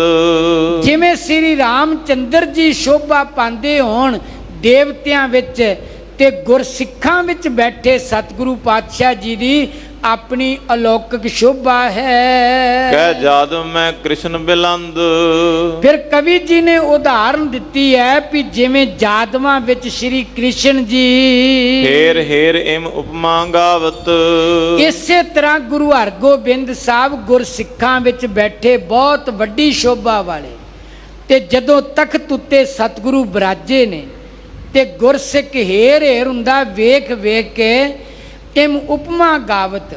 ਤੇ ਸਤਿਗੁਰੂ ਪਾਤਸ਼ਾਹ ਦੀ ਗੁਰਸਿੱਖ ਉਪਮਾ ਗਾਉਂਦੇ, ਸਿਫਤ ਸਲਾਹ ਕਰਦੇ, ਤੇ ਸਿਫਤ ਸਲਾਹ ਕਰਨੀ ਰਸਨਾ ਨਾਲ ਬਹੁਤ ਵੱਡਾ ਤੇ ਪਵਿੱਤਰ ਕਾਰਜ ਹੈ। ਧੰਨ ਗੁਰੂ ਨਾਨਕ ਸਾਹਿਬ ਦਾ ਆਪਾਂ ਬਚਨ ਪੜ੍ਹਦੇ ਹਾਂ, ਜਿਸਨੋਂ ਬਖਸ਼ੇ ਸਿਫਤ ਸਲਾਹ, ਨਾਨਕ ਪਾਤਸ਼ਾਹੀ ਪਾਤਸ਼ਾਹ ਉਹ ਹੀ ਗੁਰਮੁਖ ਪਾਤਸ਼ਾਹ ਦੇ ਸਿਰ ਸ਼੍ਰੋਮਣੀ ਪਾਤਸ਼ਾਹ ਬਣਦੇ ਨੇ, ਜਿਹੜੇ ਗੁਰੂ ਸਾਹਿਬ ਦੀ ਉਪਮਾ ਗਾਉਂਦੇ ਆ, ਸ਼ੋਭਾ ਗਾਉਂਦੇ। ਗੁਰੂ ਕੀ ਉਪਮਾ ਗਾਉਣ ਦੇ ਨਾਲ ਗੁਰੂ ਦੀ ਹਜ਼ੂਰੀ ਦਾ ਆਨੰਦ ਮਾਣੀਦਾ। ਪਾਰ ਬ੍ਰਹਮ ਕਰਤਾ ਪੁਰਖ ਦੀ ਹਸਤੀ ਉੱਤੇ ਸਾਡਾ ਯਕੀਨ ਬਣਦਾ ਹੈ। ਤੋ ਕਵੀ ਜੀ ਨੇ ਉਦਾਹਰਨ ਦਿੱਤੀ ਹੈ, ਇਸ ਤਰ੍ਹਾਂ ਵੇਖ ਵੇਖ ਕੇ ਤਖਤ ਉੱਤੇ ਬੈਠੇ ਸਤਿਗੁਰਾਂ ਨੂੰ ਸਿੱਖ ਉਹਨਾਂ ਦੀ ਉਪਮਾ ਗਾਉਂਦੇ ਨੇ। ਦੋਹ ਦਿਸ ਚਾਮਰ ਚਾਰ ਟੁਰਾਵਤ, ਤੇ ਚਾਰੇ ਪਾਸੇ ਤੋਂ ਗੁਰੂ ਹਰਗੋਬਿੰਦ ਸਾਹਿਬ ਦੇ ਪਵਿੱਤਰ ਸੀਸ ਪਰ ਸਤਿਗੁਰੂ ਸਾਹਿਬ ਜੀ ਦੇ ਗੁਰਸਿੱਖ ਚੌਰ ਸਾਹਿਬ ਦੀ ਸੇਵਾ ਨਿਭਾਉਂਦੇ ਨੇ। ਮਨੋ ਮਰਾਲ ਬਿਸਤ ਉਡਿਆਵਤ, ਤੇ ਸਾਧ ਸੰਗਤ ਬਿਸਤ ਹੁੰਦਾ ਚਿੱਟਾ, ਤੇ ਮਰਾਲ ਦਾ ਅਰਥ ਹੈ ਜਿਹੜਾ ਚਿੱਟਾ ਮਰਾਲ ਹੈ ਨਾ, ਜਿਹਨੂੰ ਰਾਜ ਹੰਸ ਕਹਿੰਦੇ ਆ। ਉਹ ਸਾਧ ਸੰਗਤ ਇੰਜ ਲੱਗਦਾ ਵੀ ਜਿਵੇਂ ਗੁਰੂ ਹਰਗੋਬਿੰਦ ਸਾਹਿਬ ਤਖਤ ਤੇ ਬਰਾਜੇ ਇਸ ਤਰ੍ਹਾਂ ਸ਼ੋਭਾ ਪਾਉਂਦੇ ਨੇ। ਉਹਨਾਂ ਦੀ ਸ਼ੋਭਾ ਲਈ ਕਈ ਵਾਰ ਸ਼ਬਦ ਸਾਡੇ ਕੋਲ, ਕਿਉਂਕਿ ਸਾਡੀ ਮਤ ਬੁੱਧ ਤੁੱਛ ਹੈ ਤੇ ਸੀਮਤ ਹੋ ਜਾਂਦੇ ਨੇ, ਪਰ ਗੁਰੂ ਕੀ ਮਹਿਮਾ ਵਿੱਚ ਕੋਈ ਵੀ ਸ਼ਬਦ ਕਹਿ ਲੋ, ਮਹਿਮਾ ਦਾ ਗੁਰਮੁਖੋ ਅੰਤ ਨਹੀਂ। ਉਹਨਾਂ ਦੀ ਵਡਿਆਈ ਵੱਡੀ ਹੈ। ਗੁਰ ਕੀ ਮਹਿਮਾ ਕਥਨ ਨਾ ਜਾਏ, ਕਥੀ ਨਹੀਂ ਜਾ ਸਕਦੀ। ਤੇ ਕਵੀ ਜੀ ਨੇ ਕਿਹਾ, ਮਾਨੋ ਇਸ ਤਰ੍ਹਾਂ ਲੱਗਦਾ ਹੈ ਜਿਵੇਂ ਰਾਜ ਹੰਸ ਉੱਡ ਕੇ ਆਣ ਕੇ ਬੈਠਾ ਹੋਵੇ ਜੀ। ਮੁਕਤਾ ਗਨ ਪਰ ਸ਼ੋਨ ਨਾ ਪਾਵਤ, ਤੇ ਜਿਵੇਂ ਬਾਕੀ ਹੰਸਾਂ ਦੀ ਖੁਰਾਕ ਹੁੰਦੀ ਮੋਤੀ, ਤੇ ਜਿਹੜਾ ਸਾਧ ਸੰਗਤ ਇਹ ਰਾਜ ਹੰਸ ਹੈ ਨਾ, ਇਹ ਮੋਤੀਆਂ ਨੂੰ ਵੀ ਛੋਂਦਾ ਨਹੀਂ, ਇਹਦੀ ਖੁਰਾਕ ਹੋਰ ਉੱਤਮ ਹੈ। ਤੇ ਗੁਰਸਿੱਖ ਜਿਹੜੇ ਭੇਟਾ ਲਿਆਏ ਆ ਨਾ, ਜਿਵੇਂ ਕੋਈ ਧਨ ਦੀ ਭੇਟਾ ਲਿਆਇਆ, ਕੋਈ ਹੋਰ ਸੋਨਾ ਆਦਿਕ ਭੇਟਾ ਲਿਆਇਆ, ਉਧਰ ਸਤਿਗੁਰੂ ਤੱਕਦੇ ਨਹੀਂ। ਸਤਿਗੁਰੂ ਤੇ ਭੇਟਾ ਸ਼ਸਤਰ ਜਾਂ ਘੋੜੇ ਵੱਲ ਵੇਖ ਕੇ ਪ੍ਰਸੰਨ ਹੁੰਦੇ ਆ ਵੀ ਕਿੰਨੇ ਗੁਰਸਿੱਖ ਘੋੜੇ ਲੈ ਕੇ ਸ਼ਸਤਰ ਲੈ ਕੇ ਆਏ ਆ, ਉਧਰ ਸਤਿਗੁਰੂ ਦੀ ਪ੍ਰਸੰਨਤਾ ਹੈ। ਤੇ ਕਵੀ ਜੀ ਨੇ ਇਹ ਉਦਾਹਰਨ ਦਿੱਤੀ, ਮੁਕਤਾ ਗਨ ਪਰ ਛੋਹ ਨਾ ਪਾਵਤ, ਜਿਵੇਂ ਸਮੂਹ ਮੋਤੀਆਂ ਨੂੰ ਉਹ ਛੋਹਦਾ ਨਹੀਂ ਰਾਜ ਹੰਸ, ਇਸ ਤਰ੍ਹਾਂ ਜਿਹੜੀ ਸਤਿਗੁਰੂ ਸਾਹਿਬ ਤੋਂ ਕਈ ਹੋਈ ਭੇਟਾ ਤੋਂ ਬਿਨਾਂ ਸਿੱਖ ਲਿਆਏ, ਉਧਰ ਸਤਿਗੁਰੂ ਜੀ ਦੇਖਦੇ ਨਹੀਂ। ਦੁੱਤ ਅਖੰਡ ਮੁਖ ਮੰਡਲ ਕੇਰੀ, ਤੇ ਸਤਿਗੁਰੂ ਸਾਹਿਬ ਜੀ ਦੀ ਜਿਹੜੀ ਸ਼ੋਭਾ ਹੈ ਨਾ, ਦੁੱਤ ਕਹੀਏ ਸ਼ੋਭਾ, ਅਖੰਡ ਨਿਰੰਤਰ ਮੁਖ ਮੰਡਲ ਕੇਰੀ, ਜਿਹੜਾ ਸਤਿਗੁਰੂ ਜੀ ਦਾ ਮੁਖ ਮੰਡਲ ਹੈ, ਮੁਖ ਦੀ ਸ਼ੋਭਾ ਹੈ, ਉਹ ਬਹੁਤ ਵੱਡੀ ਸ਼ੋਭਾ ਵਾਲੀ ਆਬਾ ਹੈ ਜੀ। ਤੇਜ ਵਿਸਾਲ ਦਿਪਿਓ ਤਿਸ ਬੇਰੀ, ਤੇ ਸਤਿਗੁਰੂ ਸਾਹਿਬ ਜੀ ਦਾ ਉਸ ਵਕਤ ਬਹੁਤ ਵੱਡਾ ਤੇਜ ਪ੍ਰਤਾਪ ਜਿਹੜਾ ਉਹ ਚਮਕਦਾ ਜੀ। ਭਇਓ ਹੁਕਮ ਸੰਗਤ ਸਭ ਆਵੈ, ਤੇ ਫਿਰ ਸਤਿਗੁਰੂ ਸਾਹਿਬ ਜੀ ਨੇ ਹੁਕਮ ਕੀਤਾ ਵੀ ਸਾਰੀ ਸੰਗਤ ਨੂੰ ਹੁਣ ਕਹੋ ਕਿ ਸਾਰੀ ਸੰਗਤ ਸਾਡੇ ਪਾਸ ਪਹੁੰਚੇ ਜੀ। ਚਿਤ ਬਾਂਛਤ ਲੈ ਭੇਟ ਚੜਾਵੈ, ਤੇ ਆਪਣੀ ਆਪਣੀ ਇੱਛਾ ਜ਼ਾਹਰ ਕਰਦਿਆਂ ਮਨ ਭਾਉਂਦੇ ਪਦਾਰਥਾਂ ਦੀ ਪ੍ਰਾਪਤੀ ਵਾਸਤੇ ਗੁਰਸਿੱਖਾਂ ਨੂੰ ਕਹੋ ਜਿਹੜੀ ਭੇਟਾ ਲਿਆਏ ਨੇ ਉਹ ਭੇਟਾ ਅਰਪਣ ਕਰੋ। ਤਬ ਸੰਗਤ ਆਈ ਸਮੁਦਾਏ, ਤੇ ਜਦੋਂ ਸੰਗਤ ਬਹੁਤ ਵੱਡੀ ਗਿਣਤੀ ਵਿੱਚ ਗੁਰੂ ਜੀ ਦਾ ਹੁਕਮ ਪਾ ਕੇ ਪਹੁੰਚੀ ਜੀ। ਹੁਮ ਹੁਮਾਏ ਦਰਸ਼ਨ ਚਿਤ ਚਾਏ, ਹੁਮ ਹੁਮਾ ਕੇ ਤੇ ਚਿੱਤ ਵਿੱਚ ਬੜਾ ਵੱਡਾ ਚਾਅ ਹੈ ਗੁਰੂ ਮਹਾਰਾਜ ਦੇ ਦਰਸ਼ਨਾਂ ਦਾ। ਚਿੱਤ ਦਾ ਚਾਅ ਠੱਲਿਆ ਨਹੀਂ ਜਾਂਦਾ। ਇੰਨੇ ਵੱਡੇ ਚਿੱਤ ਦੇ ਚਾਅ ਕਰਕੇ ਹੁਮ ਹੁਮਾ ਕੇ ਸੰਗਤਾਂ ਪਹੁੰਚੀਆਂ ਨੇ। ਮਹਾ ਭੀਰ ਪੀ ਚੌਂਕ ਮਜਾਰਾ, ਤੇ ਬਹੁਤ ਵੱਡੀ ਭੀੜ ਦਰਸ਼ਨੀ ਡਿਓੜੀ ਦੇ ਚੌਂਕ ਵਿਹੜੇ ਵਿੱਚ ਹੈ ਜੀ। ਦਰਸ਼ਨ ਸਤਿਗੁਰ ਖਰੇ ਹਜ਼ਾਰਾ, ਤੇ ਹਜ਼ਾਰਾਂ ਗੁਰਸਿੱਖ ਖੜ ਕੇ ਸਤਿਗੁਰੂ ਸਾਹਿਬ ਜੀ ਤਖਤ ਉੱਤੇ ਸ਼ੋਭਾ ਪਾ ਰਹੇ ਨੇ, ਤੇ ਸਤਿਗੁਰੂ ਸਾਹਿਬ ਦਾ ਸੰਗਤਾਂ ਦਰਸ਼ਨ ਕਰਦੀਆਂ ਜੀ। ਭਈ 71 ਸਮੂਹ ਲਖ ਨੀਕਾ, ਤੇ ਭਈ 71 ਉਹ ਸਮੇਂ ਹੋਈ ਸੰਗਤ ਦੀ ਇਕੱਤਰਤਾ ਨੂੰ ਚੰਗਾ ਜਾਣਿਆ ਜੀ। ਉਠਿਓ ਬ੍ਰਿਧ ਕੀਨ ਸਤਬ ਟੀਕਾ, ਜਦੋਂ ਸੰਗਤ ਦੀ ਬਹੁਤ ਵੱਡੀ ਭੀੜ ਨੂੰ ਜਾਣਿਆ ਵੀ ਸੰਗਤਾਂ ਬਹੁਤ ਵੱਡੀ ਗਿਣਤੀ ਵਿੱਚ ਪਹੁੰਚੀਆਂ ਨੇ, ਤੇ ਬਾਬਾ ਬੁੱਢਾ ਸਾਹਿਬ ਜੀ ਉੱਠੇ ਨੇ, ਤੇ ਉਹਨਾਂ ਨੇ ਸਾਧ ਸੰਗਤ ਤਖਤ ਉੱਤੇ ਬੈਠਣ ਦਾ ਜੋ ਮਰਿਆਦਾ ਉਸ ਨੂੰ ਨਿਭਾਇਆ ਜੀ। ਕੇਸਰ ਚੰਦਨ ਕੋ ਤਬ ਸੋਹਾ, ਤੇ ਜਿਹੜਾ ਕੇਸਰ ਦਾ ਚੰਦਨ ਹੈ, ਚੰਦਨ ਦਾ ਸਾਧ ਸੰਗਤ ਚੰਦਨ ਆਦਿਕ ਕੇਸਰ ਆਦਿਕ ਇਹ ਵੀ ਵਰਤੋਂ ਇਸ ਦੀ ਵੀ ਕੀਤੀ ਹੈ। ਭਿਖ ਮੁਖ ਮੰਡਲ ਸਭ ਮਨ ਮੋਹਾ, ਇਹ ਗੁਰੂ ਹਰਗੋਬਿੰਦ ਸਾਹਿਬ ਦਾ ਮੁੱਖ ਮੰਡਲ ਦੇ ਕੇ ਨਾ, ਸਤਿਗੁਰਾਂ ਦਾ ਚਿਹਰਾ ਦੇ ਕੇ ਤੇ ਸਾਰਿਆਂ ਹੀ ਸਾਧ ਸੰਗਤ ਮਨ ਜੋਆ ਮਨ ਮੋਹਾ, ਭਾਵ ਸਭ ਦਾ ਮਨ ਹੀ ਮੋਹਿਆ ਜਾਂਦਾ ਹੈ। ਖਿੱਚ ਬਣਦੀ ਹੈ, ਚਿੱਤ ਚਾਹੁੰਦਾ ਵੀ ਗੁਰੂ ਹਰਗੋਬਿੰਦ ਸਾਹਿਬ ਦੇ ਦਰਸ਼ਨ ਕਰੀ ਚੱਲੀਏ। ਸਾਧ ਸੰਗਤ ਦਰਸ਼ਨ ਕਰ ਕਰਕੇ ਮਨ ਰੱਜਦਾ ਨਹੀਂ, ਮਨ ਵਿੱਚ ਹੋਰ ਹੋਰ ਚਾਹਨਾ ਬਣੀ ਜਾਂਦੀ ਹੈ ਕਿ ਇਸ ਤਰ੍ਹਾਂ ਦਾ ਸਮਾਂ ਬਣਿਆ ਰਵੇ। ਸਤਿਗੁਰੂ ਸਾਹਿਬ ਦੇ ਦਰਸ਼ਨ ਕਰਕੇ ਮਨ ਨੂੰ ਠੰਡ ਬਣਦੀ ਰਵੇ। ਪ੍ਰਥਮ ਬ੍ਰਿਧ ਨੇ ਧਰੀ ਅਕੋਰ, ਤੇ ਸਭ ਤੋਂ ਪਹਿਲਾਂ ਤਖਤ ਉੱਤੇ ਬਰਾਜੇ ਹੋਇਆਂ ਸਤਿਗੁਰਾਂ ਨੂੰ ਜਦੋਂ ਸੰਗਤਾਂ ਵੀ ਪਹੁੰਚੀਆਂ, ਬਾਬਾ ਬੁੱਢਾ ਜੀ ਨੇ ਮਰਿਆਦਾ ਵੀ ਨਿਭਾਈ ਤੇ ਸਾਧ ਸੰਗਤ ਸਭ ਤੋਂ ਪਹਿਲਾਂ ਜਿਹੜਾ ਮੱਥਾ ਟੇਕਿਆ ਨਾ ਭੇਟਾ ਰੱਖ ਕੇ, ਉਹ ਬਾਬਾ ਬੁੱਢਾ ਸਾਹਿਬ ਜੀ ਨੇ। ਪ੍ਰਥਮ ਬ੍ਰਿਧ ਨੇ ਧਰੀ ਅਕੋਰ, ਅਕੋਰ ਕਹਿੰਦੇ ਭੇਟਾ ਨੂੰ, ਤੇ ਸਭ ਤੋਂ ਪਹਿਲਾਂ ਬਾਬਾ ਬੁੱਢਾ ਸਾਹਿਬ ਜੀ ਨੇ ਭੇਟਾ ਰੱਖ ਕੇ ਗੁਰੂ ਹਰਗੋਬਿੰਦ ਸਾਹਿਬ ਜੀ ਦੇ ਚਰਨਾਂ ਤੇ ਨਮਸਕਾਰ ਕੀਤੀ। ਨਮੋ ਕੀਨ ਕਰ ਜੋਰ ਨੇ ਹੋਰ, ਤੇ ਨਮੋ ਨਮਸਕਾਰ ਕੀਤੀ ਤੇ ਹੱਥ ਜੋੜ ਕੇ ਗੁਰੂ ਹਰਗੋਬਿੰਦ ਸਾਹਿਬ ਦੇ ਦਰਸ਼ਨ ਕੀਤੇ।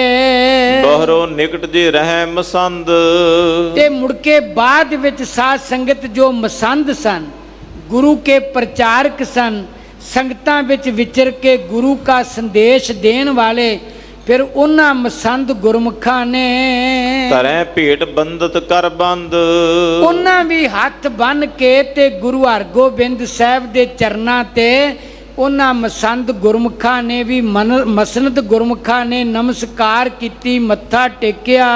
ਤਿਨ ਪਾਛੇ ਜੇ ਦੇਸ਼ ਵਿਦੇਸ਼, ਤੇ ਫਿਰ ਮਸੰਦਾਂ ਤੋਂ ਬਾਅਦ ਜੋ ਦੇਸ਼ ਤੇ ਵਿਦੇਸ਼ ਤੋਂ ਸੰਗਤਾਂ ਪਹੁੰਚੀਆਂ ਸਨ, ਮਸੰਦਾਂ ਦੇ ਮੱਥਾ ਟੇਕਣ ਪਿੱਛੋਂ ਜਿਨ ਕੇ ਸੰਗਤ ਸੰਗ ਅਸ਼ੇਸ਼, ਤੇ ਜਿਨ੍ਹਾਂ ਦੇ ਨਾਲ ਵਿਸ਼ੇਸ਼ ਕਰਕੇ ਬਹੁਤ ਵੱਡੀ ਗਿਣਤੀ ਵਿੱਚ ਸੰਗਤਾਂ ਪਹੁੰਚੀਆਂ ਸਨ, ਲੈ ਲੈ ਸਕਲ ਉਪਾਇ ਨੇ ਆਏ, ਉਹ ਵੀ ਭੇਟਾਵਾਂ ਲਿਆਏ ਹੋਏ ਗੁਰੂ ਹਰਗੋਬਿੰਦ ਸਾਹਿਬ ਜੀ ਦੇ ਪਾਸ ਪਹੁੰਚੇ। ਲੈ ਲੈ ਸਕਲ ਭਾਵ ਲੈ ਲੈ ਕੇ ਉਹ ਸਾਰੇ ਭਟਾਵਾਂ ਜਿਹੜੇ ਉਪਾਇਨ ਭਟਾਵਾਂ ਆਏ ਨੇ ਲੈ ਕਰਕੇ ਧਰੈ ਅਗਾਰੀ ਭੇਟ ਬਣਾਏ, ਤੇ ਸਤਿਗੁਰੂ ਸਾਹਿਬ ਜੀ ਦੇ ਅੱਗੇ ਚਰਨਾਂ ਤੇ ਭੇਟਾ ਰੱਖੀ। ਸਾਧ ਸੰਗਤ ਸੇ ਭੇਟਤ ਸੰਗ ਬਣਾਏ। ਇਸ ਤਰ੍ਹਾਂ ਸਤਿਗੁਰੂ ਸਾਹਿਬ ਜੀ ਦੇ ਚਰਨਾਂ ਤੇ ਲਿਆਂਦੀ ਹੋਈ ਭੇਟਾ ਹਰ ਗੁਰਸਿੱਖ ਨੇ ਸ਼ਰਧਾ ਧਾਰਨ ਕਰਦਿਆਂ ਚਰਨਾਂ ਤੇ ਰੱਖੀ ਜੀ। ਬਸਤਰ ਵਿਭੂਖਣ ਅਜਬ ਮਹਾਨੇ, ਤੇ ਜਿਹੜੇ ਬਸਤਰ ਤੇ ਸੁੰਦਰ ਗਹਿਣੇ ਨੇ ਬਹੁਤ ਅਜਬ ਤਰੀਕੇ ਦੇ ਮਹਾਨ ਜਿਹੜੇ ਬਣੇ ਹੋਏ ਨੇ। ਬੀਨ ਬੀਨ ਜਗ ਗੁਰ ਹਿਤ ਆਨੇ, ਤੇ ਬੀਨ ਬੀਨ ਦਾ ਅਰਥ ਹੁੰਦਾ ਜੋ ਸ਼ਾਨ ਸ਼ਾਨ ਕੇ, ਭਾਵ ਬੜੇ ਉਹਨਾਂ ਦੀ ਪਰਖ ਕਰ ਕਰਕੇ ਤੇ ਜਿਹੜੇ ਗੁਰੂ ਵਾਸਤੇ ਲੈ ਕੇ ਆਏ ਆ ਨਾ ਬਸਤਰ ਤੇ ਵਿਭੂਖਣ ਕਹੀਏ ਗਹਿਣੇ, ਸੰਗਤਾਂ ਲੈ ਕੇ ਪਹੁੰਚੀਆਂ ਨੇ। ਬੌਰ ਸ਼ਸਤਰ ਜਿਨ ਕੀ ਖਰ ਧਾਰਾ, ਤੇ ਜਿਹੜੇ ਸਾਧ ਸੰਗਤ ਮੁੜ ਕੇ ਗੁਰਮੁਖੋ ਪਹੁੰਚੇ, ਜਿਹੜੇ ਸ਼ਸਤਰ ਲੈ ਕੇ, ਬੜੇ ਤਿੱਖੇ ਸ਼ਸਤਰ ਨੇ। ਖਰ ਧਾਰਾ ਦਾ ਅਰਥ ਹੁੰਦਾ ਹੈ ਜਿਨ੍ਹਾਂ ਸ਼ਸਤਰਾਂ ਦੀ ਧਾਰ ਬੜੀ ਤਿੱਖੀ ਹੈ, ਤਿੱਖੀ ਧਾਰ ਵਾਲੇ ਸ਼ਸਤਰ ਜਿਹੜੇ ਗੁਰਸਿੱਖ ਲੈ ਕੇ ਆਏ। ਖਰਚਿਓ ਜਿਨ ਪਰ ਦਰਬ ਉਦਾਰਾ, ਤੇ ਜਿਨ੍ਹਾਂ ਉੱਤੇ ਬਹੁਤ ਵੱਡਾ ਧਨ ਪਦਾਰਥ ਖਰਚਿਆ ਹੋਇਆ ਸੀ। ਖੜਗ ਸਿਪਰ ਬਿਦ ਬਿਬਦ ਤੁਫੰਗ, ਖੜਗ ਕਹੀਏ ਕਿਰਪਾਨ ਤੇ ਸਿਪਰ ਕਹੀਏ ਢਾਲ ਨੂੰ, ਤੇ ਸਾਧ ਸੰਗਤ ਤੁਫੰਗ ਹੁੰਦਾ ਹੈ। ਇਹ ਇਸ ਤਰ੍ਹਾਂ ਸ਼ਸਤਰਾਂ ਦੇ ਨਾਮ ਕਵੀ ਜੀ ਨੇ ਗਿਣ ਕੇ ਦੱਸੇ ਨੇ। ਜਿਹੜੇ ਸ਼ਸਤਰ ਲਿਆਂਦੇ ਆ ਨਾ, ਸਤਿਗੁਰੂ ਸਾਹਿਬ ਜੀ ਦੀ ਸੇਵਾ ਵਿੱਚ ਹਾਜ਼ਰ ਕੀਤੇ ਨੇ, ਉਹ ਖੜਗ ਤੇ ਸਿਪਰ ਆਦਿਕ ਜਿਹੜੇ ਬੜੇ ਸੁੰਦਰ ਤਰੀਕਿਆਂ ਦੇ ਬਣੇ ਹੋਏ ਸਨ। ਚਪਲ ਬਲੀ ਤਨ ਰੁਚਰ ਤੁਰੰਗ, ਚਪਲ ਬਲੀ ਕਹੀਏ ਜਿਹੜੇ ਬੜੇ ਸੋਹਣੇ ਤਨ ਵਾਲੇ ਘੋੜੇ ਨੇ, ਜਿਹੜੇ ਚੰਚਲ ਘੋੜੇ ਆ। ਰੁਚਰ ਤੁਰੰਗ, ਤੁਰੰਗ ਕਹਿੰਦੇ ਘੋੜੇ ਨੂੰ, ਤੇ ਬੜੀ ਸੁੰਦਰ ਰੁਚੀ ਵਾਲੇ ਬੜੇ ਜਿਨ੍ਹਾਂ ਦੇ ਸੁੰਦਰ ਤਨ ਨੇ, ਸੋਹਣੇ ਸਰੀਰ ਵਾਲੇ ਘੋੜੇ ਜੀ। ਜਮ ਧਰ ਤਰਕਸ਼ ਧਨੁਸ਼ ਕਰਾਲੇ। ਤੇ ਜਮ ਧਰ ਦਾ ਅਰਥ ਹੈ ਕਟਾਰ, ਤੇ ਸਾਧ ਸੰਗਤ ਭਿਆਨਕ ਧਨੁਸ਼। ਤੇ ਸਾਧ ਸੰਗਤ ਇਸੇ ਤਰ੍ਹਾਂ ਜਿਹੜੇ ਹੋਰ ਸ਼ਸਤਰ ਗੁਰਮੁਖ ਲਿਆਏ ਨੇ, ਖੰਜਰ ਖੰਡੇ ਖਰ ਕਰ ਭਾਲੇ। ਤੇ ਖੰਜਰ ਖੰਡੇ ਜਿਹੜੇ ਤਿੱਖੇ ਖੰਡੇ, ਭਾਲੇ ਬਰਛੇ ਆਦਿਕ ਨੇ, ਜੋ ਗੁਰਸਿੱਖ ਗੁਰੂ ਹਰਗੋਬਿੰਦ ਸਾਹਿਬ ਦੀ ਸੇਵਾ ਵਿੱਚ ਭੇਟਾ ਕੀਤੇ।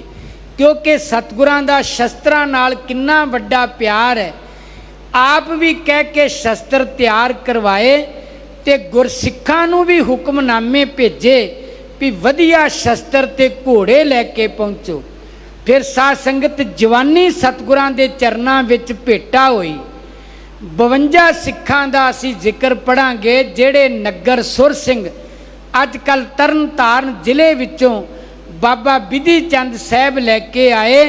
ਉਹਨਾਂ 52 ਸਿੱਖਾਂ ਨੇ ਕਿਹਾ ਸੀ ਜੀ ਸਾਨੂੰ 6 ਮਹੀਨੇ ਬਾਅਦ ਚੋਲਾ ਤੇ 2 ਟਾਈਮ ਪ੍ਰਸ਼ਾਦਾ ਚਾਹੀਦਾ, ਸਾਡੀ ਹੋਰ ਕੋਈ ਮੰਗ ਨਹੀਂ, ਅਸੀਂ ਜਾਨਾਂ ਘੋਲ ਕਮਾਉਣ ਵਾਸਤੇ ਆਪ ਜੀ ਦੇ ਪਾਸ ਪਹੁੰਚੇ ਹਾਂ। ਇਸ ਤਰ੍ਹਾਂ ਜਵਾਨੀ ਭੇਟਾ ਹੋਈ, ਸ਼ਸਤਰ ਭੇਟਾ, ਘੋੜੇ ਭੇਟਾ ਹੋਏ। ਤੇ ਜਿਹੜੇ ਗੁਰਸਿੱਖ ਸ਼ਸਤਰ ਲਿਆਏ ਨੇ ਉਹਨਾਂ ਦੇ ਕਵੀ ਜੀ ਨੇ ਨਾਮ ਦੱਸੇ ਆ। ਬਾਕੀ ਰਹਿੰਦਾ ਪ੍ਰਸੰਗ ਆਪਾਂ ਕੱਲ ਵਿਚਾਰਾਂਗੇ। ਅੱਜ ਦੇ ਇਤਨੇ ਬਚਨ ਪ੍ਰਵਾਨ ਕਰਨੇ, ਗੁਰੂ ਕੀ ਕਥਾ ਕਰਦਿਆਂ, ਗੁਰ ਇਤਿਹਾਸ ਦੀ ਵਿਚਾਰਾਂ ਕਰਦਿਆਂ ਬੇਅੰਤ ਭੁੱਲਾਂ ਸਤਿਗੁਰੂ ਸਾਹਿਬ ਤੇ ਸੰਗਤ ਬਖਸ਼ਣਹਾਰ ਹੈ। ਧੰਨ ਧੰਨ ਸ੍ਰੀ ਗੁਰੂ ਰਾਮਦਾਸ ਸਾਹਿਬ ਜੀ, ਧੰਨ ਧੰਨ ਸ੍ਰੀ ਗੁਰੂ ਅਰਜਨ ਦੇਵ ਸਾਹਿਬ ਜੀ, ਧੰਨ ਸ੍ਰੀ ਗੁਰੂ ਗ੍ਰੰਥ ਸਾਹਿਬ ਜੀ ਦਾ ਕੋਟਾਨ ਕੋਟ ਧੰਨਵਾਦ। ਸ਼੍ਰੋਮਣੀ ਗੁਰਦੁਆਰਾ ਪ੍ਰਬੰਧਕ ਕਮੇਟੀ, ਸਮੁੱਚਾ ਪ੍ਰਬੰਧ ਸ੍ਰੀ ਦਰਬਾਰ ਸਾਹਿਬ ਜੀ ਦਾ, ਗੁਰਮੁਖ ਗੁਰਸਿੱਖਾਂ ਦਾ ਧੰਨਵਾਦ।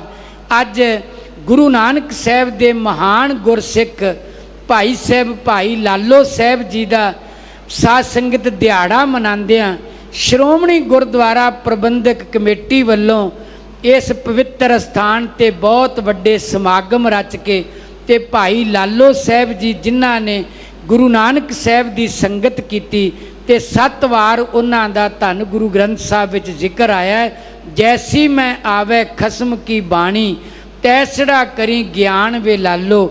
ਅੱਜ ਸਿੱਖ ਪੰਥ ਦੀ ਸਾਧ ਸੰਗਤ ਪ੍ਰਮੁੱਖ ਜਥੇਬੰਦੀ ਸ਼੍ਰੋਮਣੀ ਗੁਰਦੁਆਰਾ ਪ੍ਰਬੰਧਕ ਕਮੇਟੀ ਵੱਲੋਂ ਇਹ ਇਤਿਹਾਸਕ ਕਾਰਜ ਕੀਤਾ ਗਿਆ।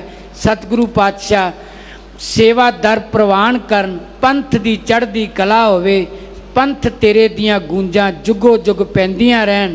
ਆਓ ਹੁਣ ਆਪਾਂ ਅਖੀਰਲੀਆਂ ਤੁਕਾਂ ਦਾ ਪਾਠ ਕਰਕੇ ਅੱਜ ਦੇ ਕਥਨ ਦੀ ਸਮਾਪਤੀ ਹੈ। ਖੜਗ ਸਿਪਰ ਬਿਦ ਬਿਬਦ ਤੁਫੰਗ, ਚਪਲ ਬਲੀ ਤਨ ਰੁਚਰ ਤੁਰੰਗ। ਜਮ ਤਰ ਤਰਕਸ਼ ਧਨੁਸ਼ ਕਰਾਲੇ, ਖੰਜਰ ਖੰਡੇ ਖਰ ਕਰ ਭਾਲੇ। ਵਾਹਿਗੁਰੂ ਜੀ ਕਾ ਖਾਲਸਾ, ਵਾਹਿਗੁਰੂ ਜੀ ਕੀ ਫਤਿਹ।